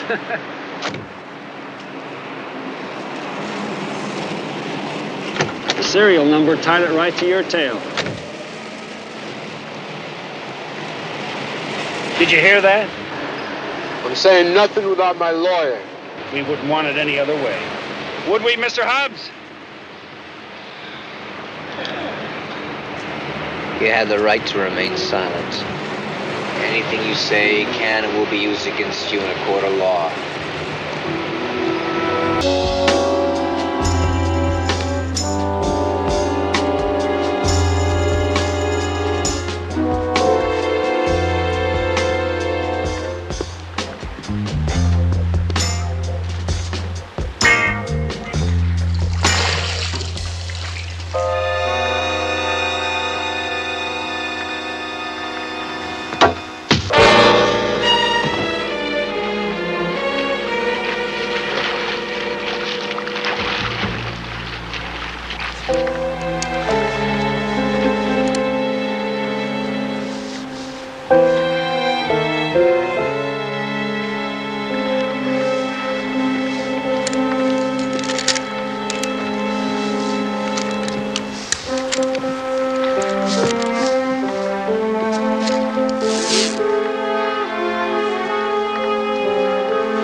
All right, I'm coming.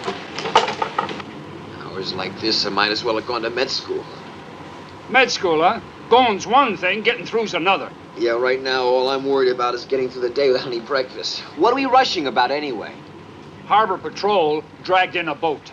Looks like some guy on that boat got careless with a spear gun. They want us to check it out. A fishing party? No, he was by himself when they spotted it. What time was that? Around 7. Spotted by a Japanese freighter. Was it inbound or outbound? In. Better check to see if anybody on board saw anything else. The captain's name was Tajima. He said there was another boat or a person near it. You really know how to make a guy feel like a slow starter, don't you? Well, what do I need with beauty sleep?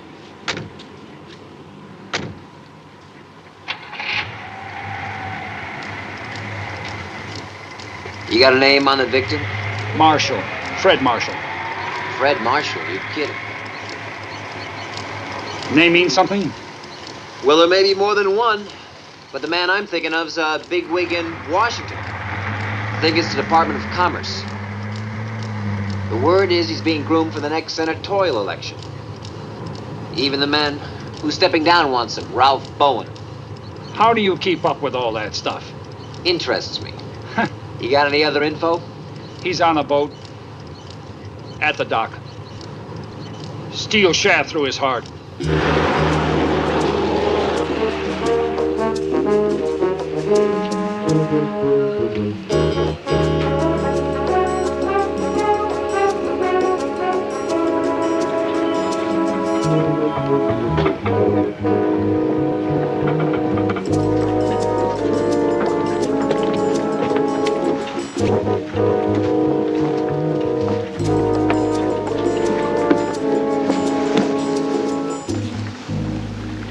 That's him.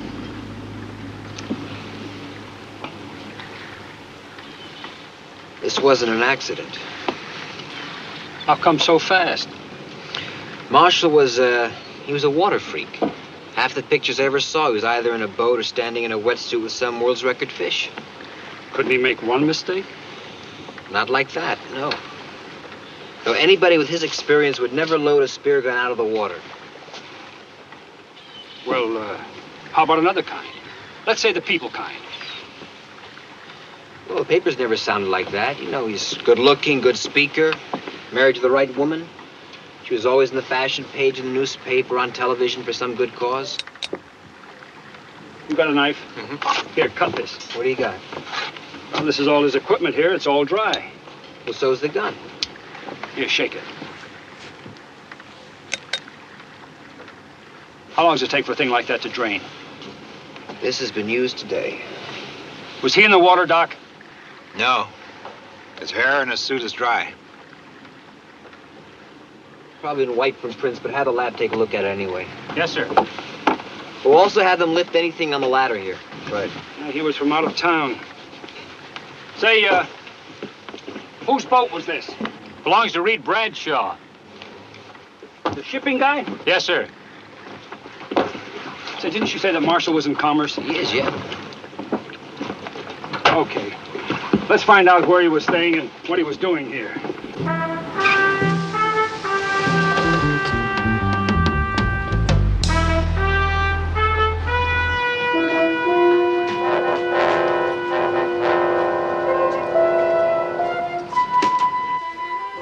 Lap of luxury. Can't get much classier. So what's so good about being a doctor? Want to get you better places? The difference is room service with a suite and wander around the lobby here with a hungry stomach. Come on, let's hit the coffee shop before we go here. You can't afford it. May I help you, sir? Yes, would you give this to the manager, please? Sure. What is it? Search warrant.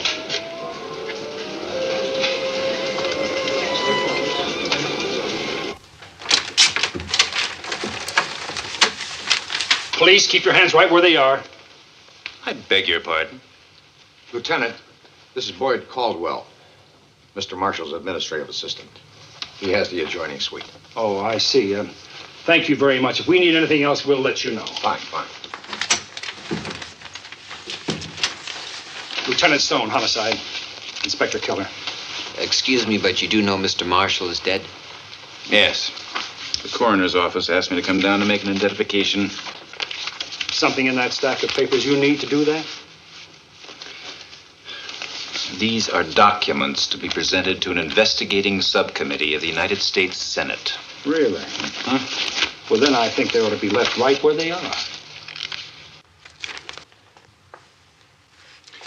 Now, wait a minute. Mr. Caldwell, we have reason to believe that Marshall's death is not an accident. That's crazy. Of course it was an accident. Why would anyone want to kill Fred Marshall? Something in that stack of papers, maybe. Now, look. His death was an accident. And I have to have these papers to prepare for the investigating committee of Senator Bowen. We need everything to be just the way Mr. Marshall left it. Now, there's a court order on its way to seal this room. One call to Washington, you'll never get it. You pick up one more paper, and you're going to be arrested for obstruction of justice. You have no right to intimidate... You want to hear all about rights? He'll read them to you. Otherwise, maybe you just ought to go back into your own room. All right, Lieutenant. But these papers and the rest of Mr. Marshall's personal effects will be flown to Washington with his body, probably this afternoon. The body remains here. Belongs to the city of San Francisco till after the autopsy. Autopsy? That's right. But now, look, we're not talking about some drunk found dead in an alley. Mr. Marshall was a man of substance, a beloved public servant. Somebody loved him so much that they drilled him with a spear gun. I do trust you'll phrase that a little more delicately when you discuss this with Mrs. Marshall. Well, is she here? She's on an incoming flight. I'm meeting her at the airport at noon. While you're out there, don't get any ideas about leaving. And give you free rein to assassinate the character of a dead man. Not likely.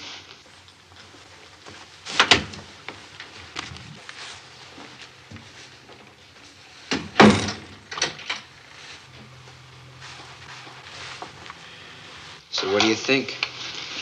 Well, I think that the City Hall switchboard is going to be in for a very, very good workout. Yeah. Look at this. Huh? You know that shipbuilder whose boat Marshall was on? Yeah, Bradshaw? Yeah. He had a development deal with the government going. Now, what do you know about contracts? Just enough to let the DA's office translate them for me. Okay. Let's get all this stuff over there, have a detail in here for prints. I'll look for Bradshaw, and since you're so interested in politics, why don't you go down to the Federal Building and have a talk with that, what's his name? The senator, what's his name? Bowen. Ralph Bowen. I just don't know what to say, Inspector. That young man was so vigorous, so vibrant.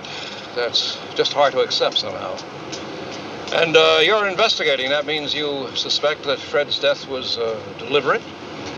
Well, I understand your office is investigating too, Senator. Do you have any reason to believe it was deliberate? Well, are you implying that Fred was involved with anything dishonest? No, sir. No, we don't have any information like that now. But I was hoping I could discuss the nature I of your handpicked that young man to succeed me in Senate. Do you think I'd put my reputation behind him if I thought he was involved with anything dishonest? Well, then it wasn't his office that you were investigating. Well, absolutely not. It was a general investigation into the misuse of public funds, specifically large contracts to industry. Well, why was it being held in San Francisco? Well, there's a pilot program going on in this town to create a new kind of merchant ship, one built with new materials and new techniques, a product our technology must create in order to keep pace with low-cost foreign shipyards. Well, where did Marshall fit in? Well, the program was administered through his office. He was merely going to give them the department's position on cost-plus contracts with shipbuilders. Does that include people like Reed Bradshaw? I'm sorry, Inspector. Now you're getting into confidential matters. A subject for my investigation, not yours. Marshall was killed on Bradshaw's boat, Senator. Will you accept some advice, Mr. Keller? Sure. Let Fred Marshall rest in peace. That's exactly the same advice I got from Marshall's assistant. And with good reason. I'd like to know them. Oh, come now. You've seen them all your life. The people love a good smear campaign. They delight in having someone's name dragged through the mud. And that's the same public that's elected you to Washington all these years, isn't it, Senator? Just seems strange that you, above all people, wouldn't respect their ability to tell the difference between a lie and the truth. The truth I'm concerned with at the moment, young man, is a threat to an extremely important government program. All I'm saying is that any scandal surrounding the death of Fred Marshall can only destroy the objectivity of the people, no matter how highly we both regard them. Now, you'll have to excuse me. I have a meeting.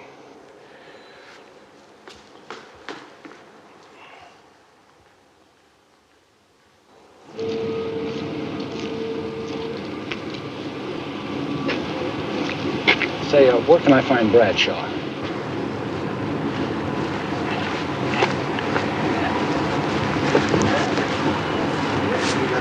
Excuse me, Mr. Bradshaw? Yeah. I wonder if I could see you for a moment? Lieutenant Stone, San Francisco Police. Be right with you, Lieutenant. You boys see if you can iron this out. I'll be right back. About, Fred Marshall, huh? Something you'd like to know about the boat? Yes, just a few questions. Sure. Just thinking. I wasn't down there at all. Been at my elbows and work around here lately. Maybe you'd like to talk to my deckhands. You keep a crew? Oh, have to. We got 2 pleasure boats. Let them out to VIPs. You know how it goes. Everybody thinks he's a sailor, right? Flows, and the boat goes. Snap gets caught in the block at the top of the mast, and the prop gets fouled. Say, excuse me, but I thought that Marshall went out alone. Well, that's different. Fred was a sailor, you know. You knew him quite well. Yeah, but not as well as I'd like to. He was really quite a guy. 1 in 10 million, maybe. Well, did you know that he went out on the boat this morning? Yeah, I told him it was his as long as he was in town. You lent it to him personally? Comer like that? I made it a point to, Lieutenant. It's good for business. Well, it's rather touchy, isn't it? I mean, dealing with government business like that? Well, now, Lieutenant, you did say SFPD, didn't you? Not IRS? Yes, I did. Homicide. Homicide? That's right. I wonder if you'd mind giving me the specifics on that government contract. The one that Marshall's office was administering. You bet I mind. If I'm right about what I think's going on between the lines here. What's going on is a homicide investigation. You really like your job, don't you, Lieutenant? Gun on the hip, instant authority. Come to a place like this, collar the head man, roust him a little, give him a 3rd degree. Pretty heady stuff, isn't it? Look, Mr. No, you look.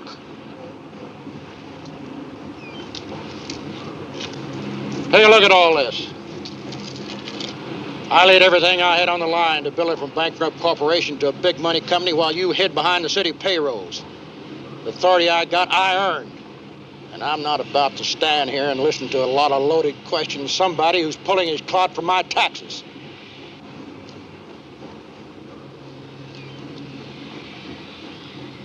Now, anything else you want from me, you see my attorney. Unless you've got a warrant for my arrest in your pocket. I don't need a warrant. But if you want to give me your attorney's name, I think it would be wise if he and I had a talk. I'll do just that.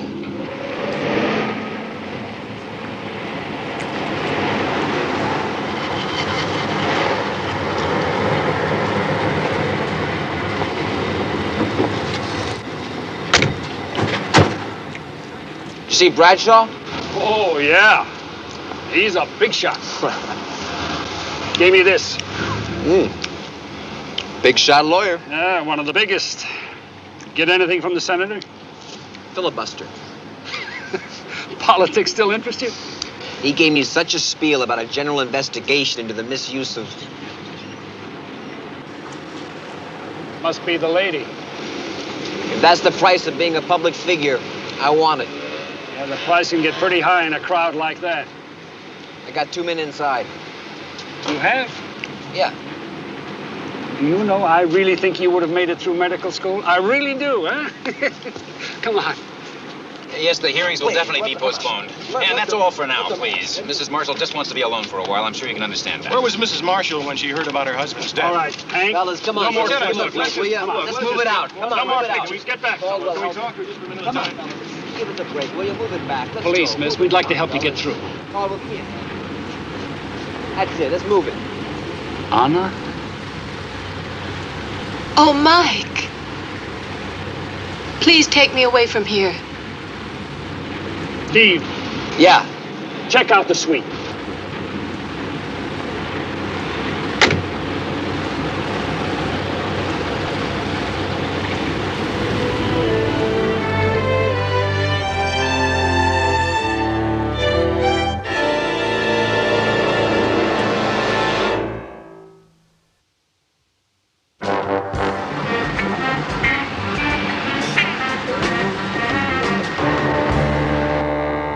being there, Michael. I didn't know. It was... Well, you see, I was just... Well, I don't keep up with the society pages. And Ann Marshall was just a name to me. Well, thank you anyway. I just couldn't. I just couldn't have faced all those people. It's such a shock. It's so awful.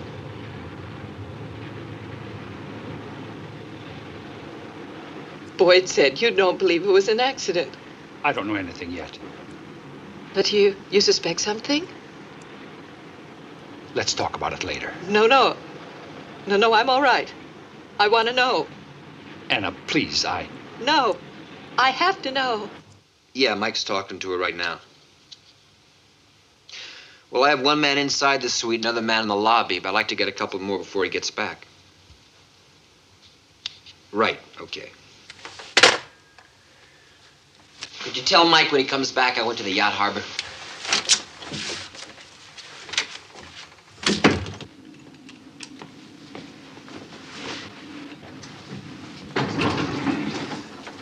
Keller, what's going on? Where do they go? I don't know any more than you do, Caldwell. Oh, don't give me that. What's it going to take with you guys anyway? You better think about the league you're playing in. Murder's the same in any league. Will you get off that murder kick? You don't have anything that proves murder. If you want proof, then you back off. Give us room to do our job. Down, please.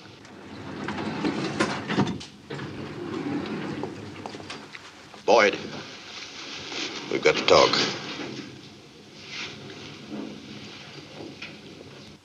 No, it was an accident. A horrible accident. An accident? A man used to that kind of equipment?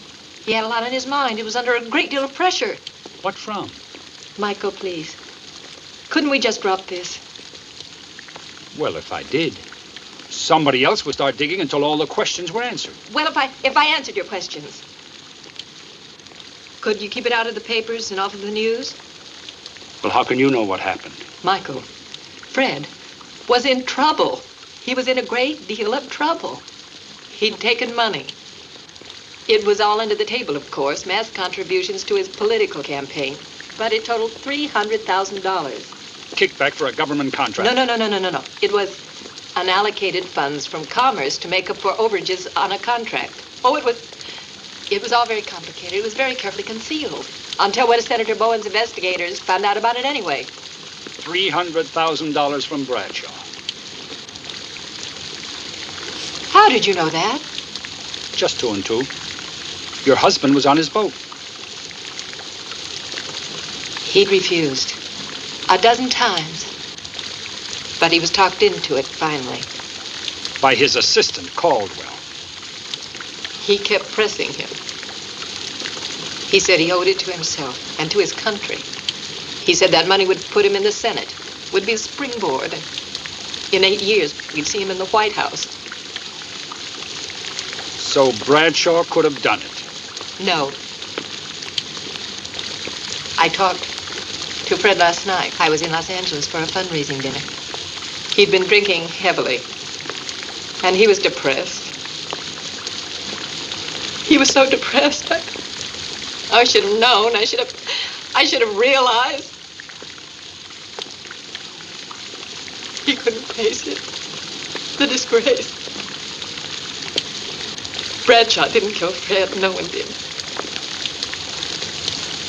He killed himself.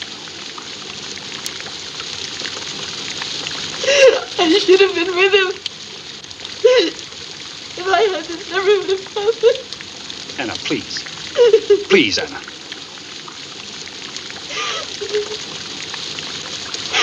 Don't blame yourself. It wasn't suicide. That much I know. No, you don't have any proof. I'll get it.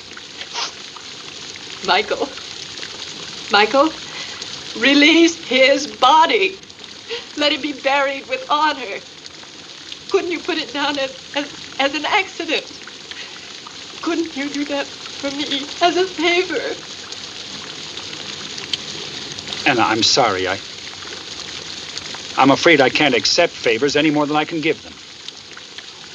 I don't understand what that means. just that I'm a cop. Oh, I know, Michael, I know. You're just doing the job that you have to do. Well, I think I need a mirror. I think I need a minute to myself.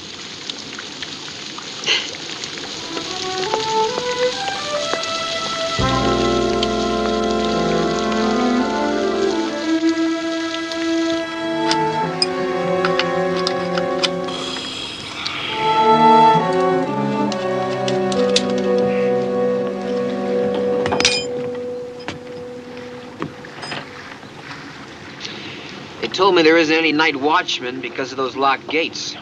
So I thought maybe one of you guys might have seen Marshall. Sorry, man. We crashed early and we rolled out real late. Well, does Bradshaw let you sleep on the boats every night? That's part of the package. It's a pretty good deal, all right. Pretty good. So what about it, Hunter? Did you see Marshall last night? Yeah, okay, he was here. Alone? Look, man, we dig the job because we don't have to get involved. You know what I mean? This is a murder investigation. You know what I mean? Hey, Skip! Telephone! Thanks. Later. Yeah.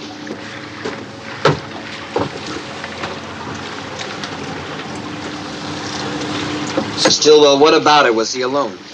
We crashed early and he was gone in the morning when we climbed out. Yeah.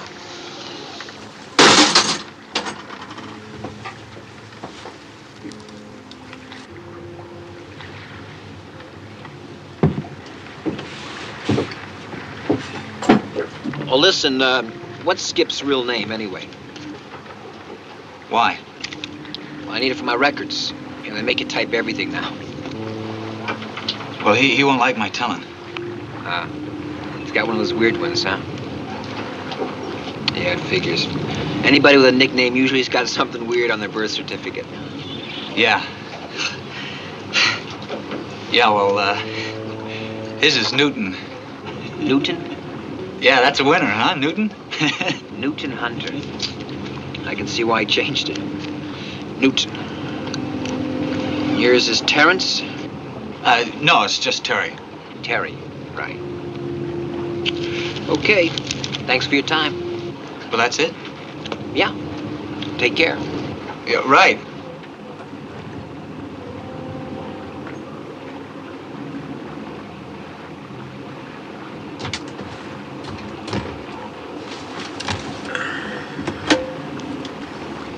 '81 to headquarters. Headquarters 81. This is Keller. I need a 1029 on the following subjects. Terry Stillwell, Stillwell, and a Newton Hunter, a.k.a. Skip Hunter. Also, could you check an alias on Hunter? Newton Harper, a.k.a. Skip Harper. Thank you.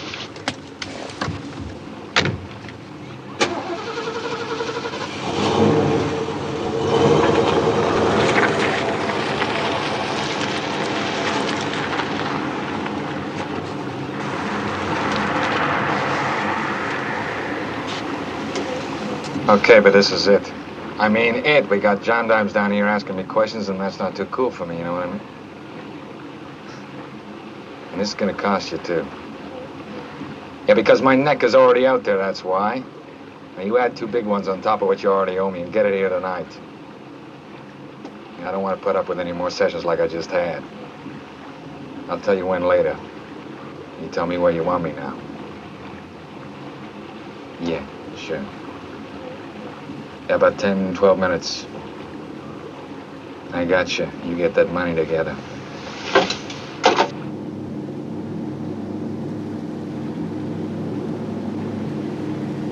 The Potrero.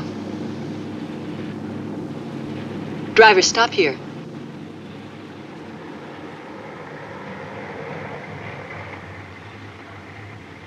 There it is. You know, I've never been back here before. Here, I'll get it.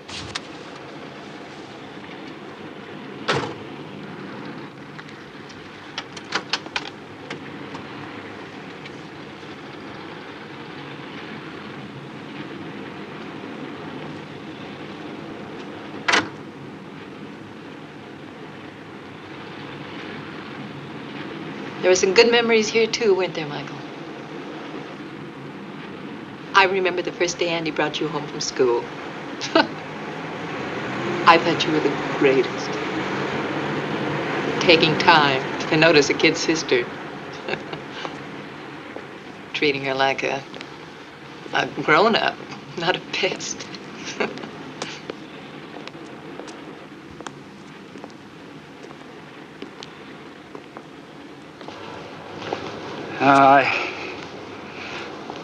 I didn't notice you until Andy showed me that snapshot. What snapshot? What, I never told you?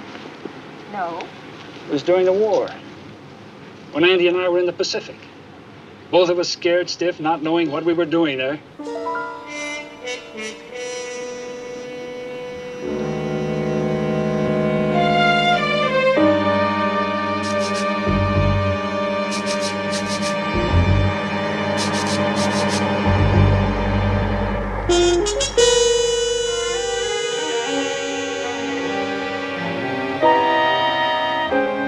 And then one day he took this picture from his pocket, and it was a snapshot of your folks and you. It was taken right here on these steps.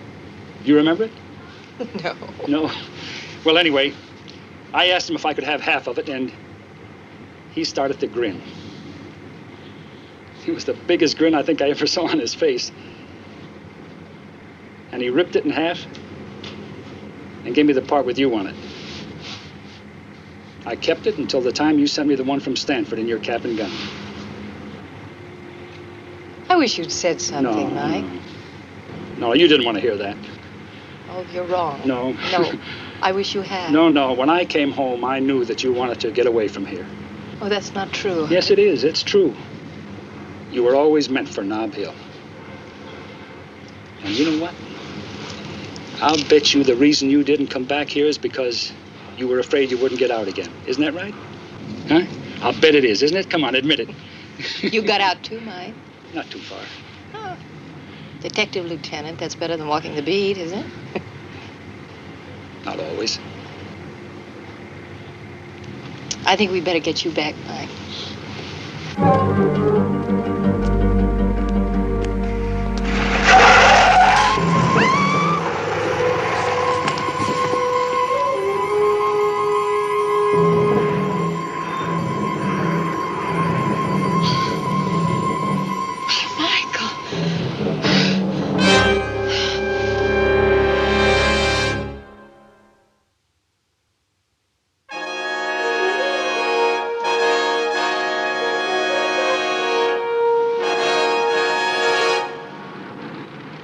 I got your 904. What's happening?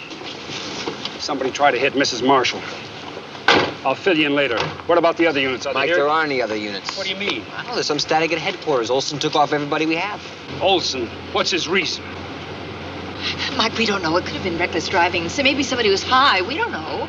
Caldwell hired this driver? Well, I suppose. Unless somebody followed us from here, then he's the only one who knew where we were. Get a make, run him through R&I. Right. What about your luggage? It was picked up at the airport. Steve. Yeah. The luggage. Find it and find out who was with it. Gotcha. May I have your driver's license, please?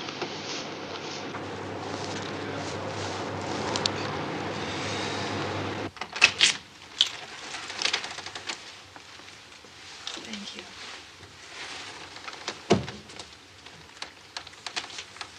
I thought I made it clear that this place was off limits. And I thought I made it clear I don't consider you the highest authority in this city, Lieutenant. You're the one who got Olson to pull my men out of here. I'll get him to pull you next. Boyd, please. Michael is a friend of ours. He's just trying to help. He's no friend of Fred's. Not with the publicity he's going to get with a murder investigation. I want to speak to you alone, Anne. She's not going to be alone with anyone for a while. Michael. That's the way it's got to be until this thing is cleared up.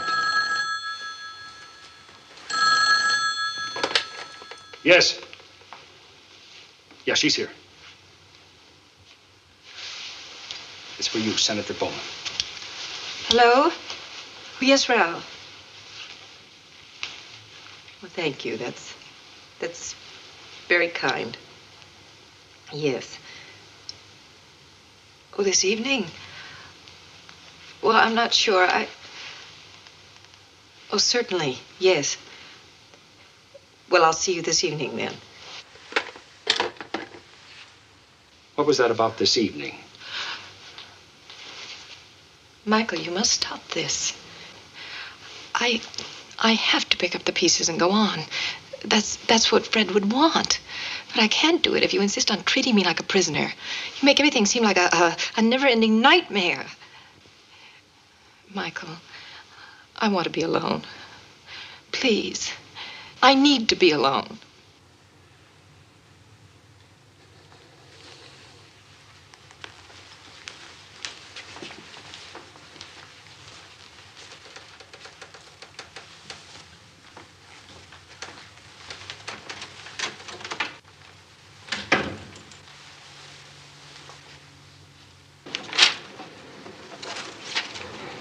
Let's see.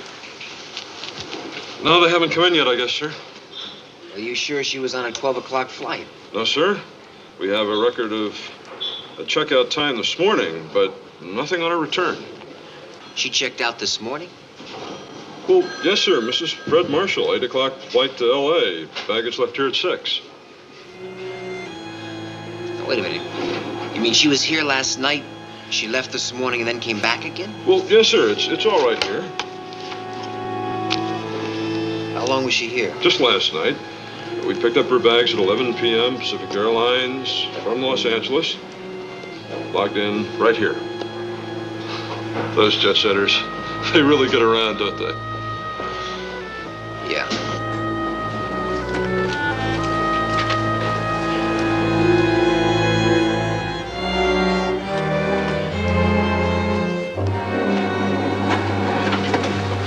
Steve, did you find the luggage? It's not in yet. I'll have it inspected as soon as it gets here. What about the driver? R&I says no record. Look, hang on half a minute. We gotta ask you something. How is it you're so close with someone like Fred Marshall's wife in 8 seconds flat? Try 8 years in the Potrero. You're kidding. Anna Slovatska. Her brother Andy was my best pal. He's buried somewhere in the Pacific. Well, I guess she must mean something special to you. Right now, I want to talk to Olson. No, I'm not telling you to pull back. Just stay cool until you hit something solid. Look, I'm not making any charges. But I can't look the other way when there are 3 men who are anxious to have this swept under the rug. And a woman who could be the next target just because of what she knows about them. Well, she doesn't seem too worried. She called just before you got here. Said she didn't want any more protection, no matter what you thought. Rudy, listen to me. It's because she still thinks that her husband killed himself. And you can't prove anything else. Excuse me, Captain. I think we can now. Coroner's report? Yeah. Also, I found something interesting on Boyd Caldwell. Went to the Hastings School of Law right here in the city. Look who paid for his education. Bradshaw Shipyards. Caldwell worked for Bradshaw as an undergraduate. And to pay off the scholarship, he spent 5 years on the legal staff. And he's still paying him back. He's the one who put Bradshaw in with Marshall. It looks that way, yeah? It looks like murder to the coroner, too. Now, there were no sling welts on the person of the deceased, which would have been the case in the event of a self-inflicted wound. The penetration of the spear in the body of the deceased indicates that it was fired from a distance of at least 5 feet. Now, from the position of the body, this would mean the gun was fired from outside the boat. Come in, Lee. Come in. Steve? Yeah. That mech you asked for and those 2 guys that work for Bradshaw? Uh-huh. Looks like you might have something, Mike. That's it? It's the missing link? You know that guy I told you about, Hunter? That's not his real name. It's Harper, like it said in the toolbox. Wanted Miami, 2 counts of assault. 1 with intent to commit murder. Bradshaw and Caldwell. Marshall was the witness. They wanted him out of the way. So they give this guy a bonus for a little overtime. Okay, save it.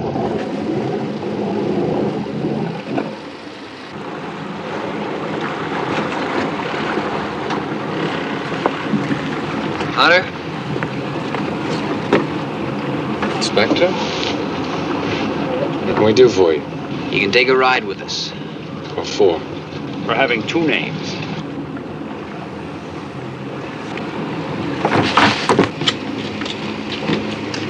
All right, you hold it right there.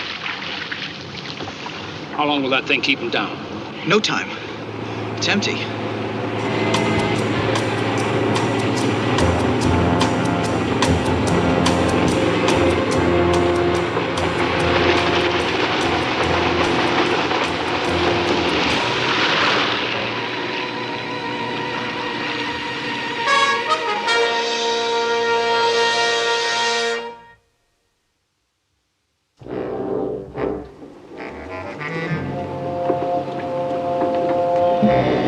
Look, man, I don't know anything more. I swear I don't. I didn't even know he was going to kill anybody until it was all over with, and then it was too late. I mean, it was over with then, right? It's not over. Who paid for the killing, Bradshaw? I don't know. Skip never told me. Okay, book him. Hey, wait a minute. Look, there are a couple things I know. If I tell you, will you believe me that I didn't know anything about the killing? Let's find out. Well, Skip said that he told whoever it is that he wanted out now, tonight, and he was going to meet him and pick up whatever it is they promised to pay him. But I don't know who, only where. Where? China Basin. He was going to take the boat at midnight. Okay, man, I told you about that. Now you got to believe me about the rest. You gotta! A jury has to believe you, son. Take him downtown.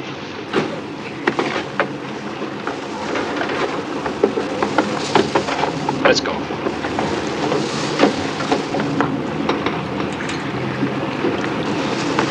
Buy that? Well, the kid has no reason to be lying now. Sure puts a lot of kinks into it, though, doesn't it? Something else I was thinking about. Hunter works for Bradshaw. There's no reason for them to meet in the China Basin in the middle of the night. You're right. Could be Caldwell. Or Bowen. But how would he have known Hunter? Well, maybe we'll get all the answers tonight. You know, Mike, there's one other kink we gotta work out. What's that? Did Ann Marshall happen to tell you where she was this morning? Annie? Well, she came in on the plane from L.A. at noon. I know, but the hotel records say that she was in the suite last night, too. Are you sure? I double-checked it, Mike. I called the airlines, and they confirmed that an Ann Marshall was on the 11 o'clock flight from L.A. last night, and that someone fitting her description was on the 8 o'clock from SFO this morning. Well, it doesn't make any sense. What would she be hopping back and forth for? And what has she got to cover up? I couldn't figure it out either. But it does put her here in town when her husband got it. Now, if you want, I'll arrange things for tonight if you want to talk to her in private. All right. I lied. Why? Because I didn't know what to do. I wanted so much to protect Fred's name and his image. And I saw how determined you were to prove that he was murdered. I felt I had to protect myself. Did you think that I would suspect you of killing your husband? I think you would suspect anyone of anything, Michael. Your whole life seems to be made up of suspicions and accusations. Would I have any reason to suspect you? I think you'd find reason if you dug deep enough. And I knew you'd dig deeper if you found out I was here when Fred died. You told me that you had talked to your husband and that he had been drinking heavily. Is that true? No. I sat here and I waited for him, but he didn't come back. It wasn't the first time. So I caught a plane back to Los Angeles. I didn't want one of those early morning scenes ever again. And there was a message from Boyd waiting for me. When I got back to my friend's home, you can check it out with them. Their name is Banks. Dr. and Mrs. Paul Banks. Thanks, Anna. What for? Well, the coroner's report had your husband with a normal level of alcohol in his blood when he died. Michael, what does that prove? That I finally told the truth? Maybe it means that I'm just being clever. Clever enough not to lie about something that I couldn't be sure of.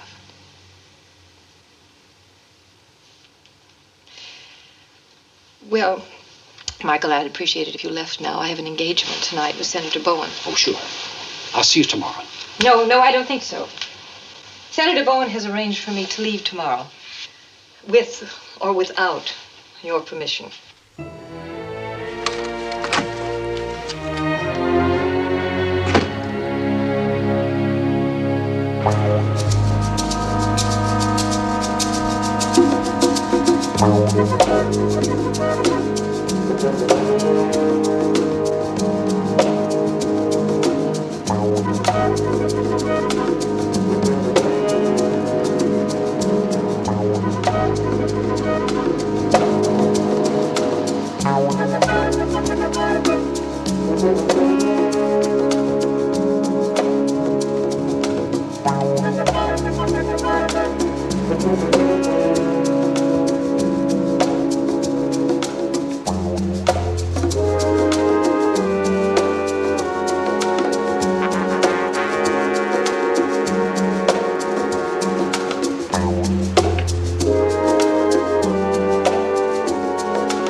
Hunter? No. Mrs. Marshall.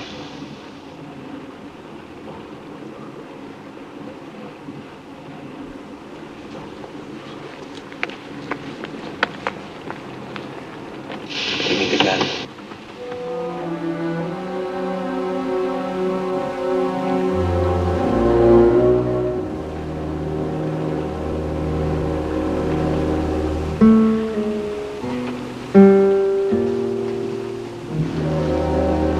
How did you know? We didn't. Just knew that Hunter was going to meet someone here. You really would have used this on him, huh? Yes. That attempt on your life, you staged that. I left Mike to make the phone call the second I knew he couldn't change his mind. And you figured if Mike thought you were a target, he'd never consider you a suspect, right? I didn't think Fred's death would be investigated in the first place if it looked like an accident. Then, when you did investigate, I tried to suggest suicide. But nothing would stop you. You know, Mike, I underestimated you. But why your husband?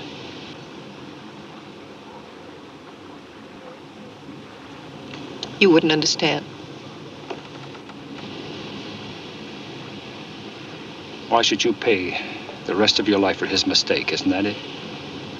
You couldn't divorce him. That would be desertion. That would be the wrong kind of image. But a widow, then you could start all over again. Find somebody else to keep you where you have to be.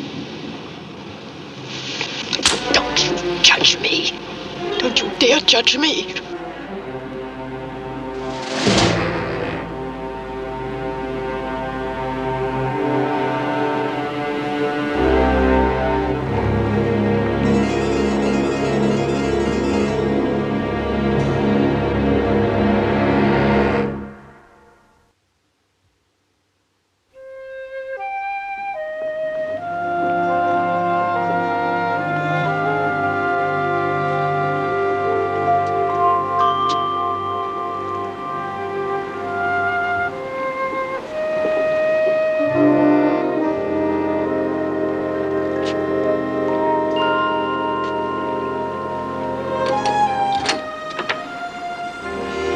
Listen, I tell you, I found a new place. It's over on Polk.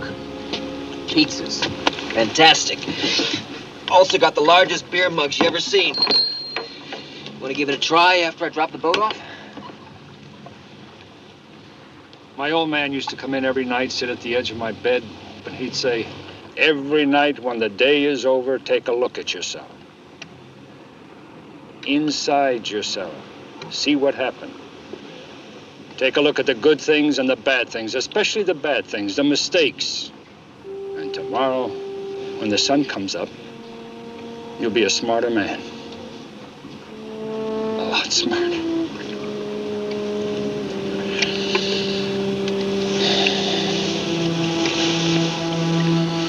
Hit me tomorrow, will you, buddy boy? Please.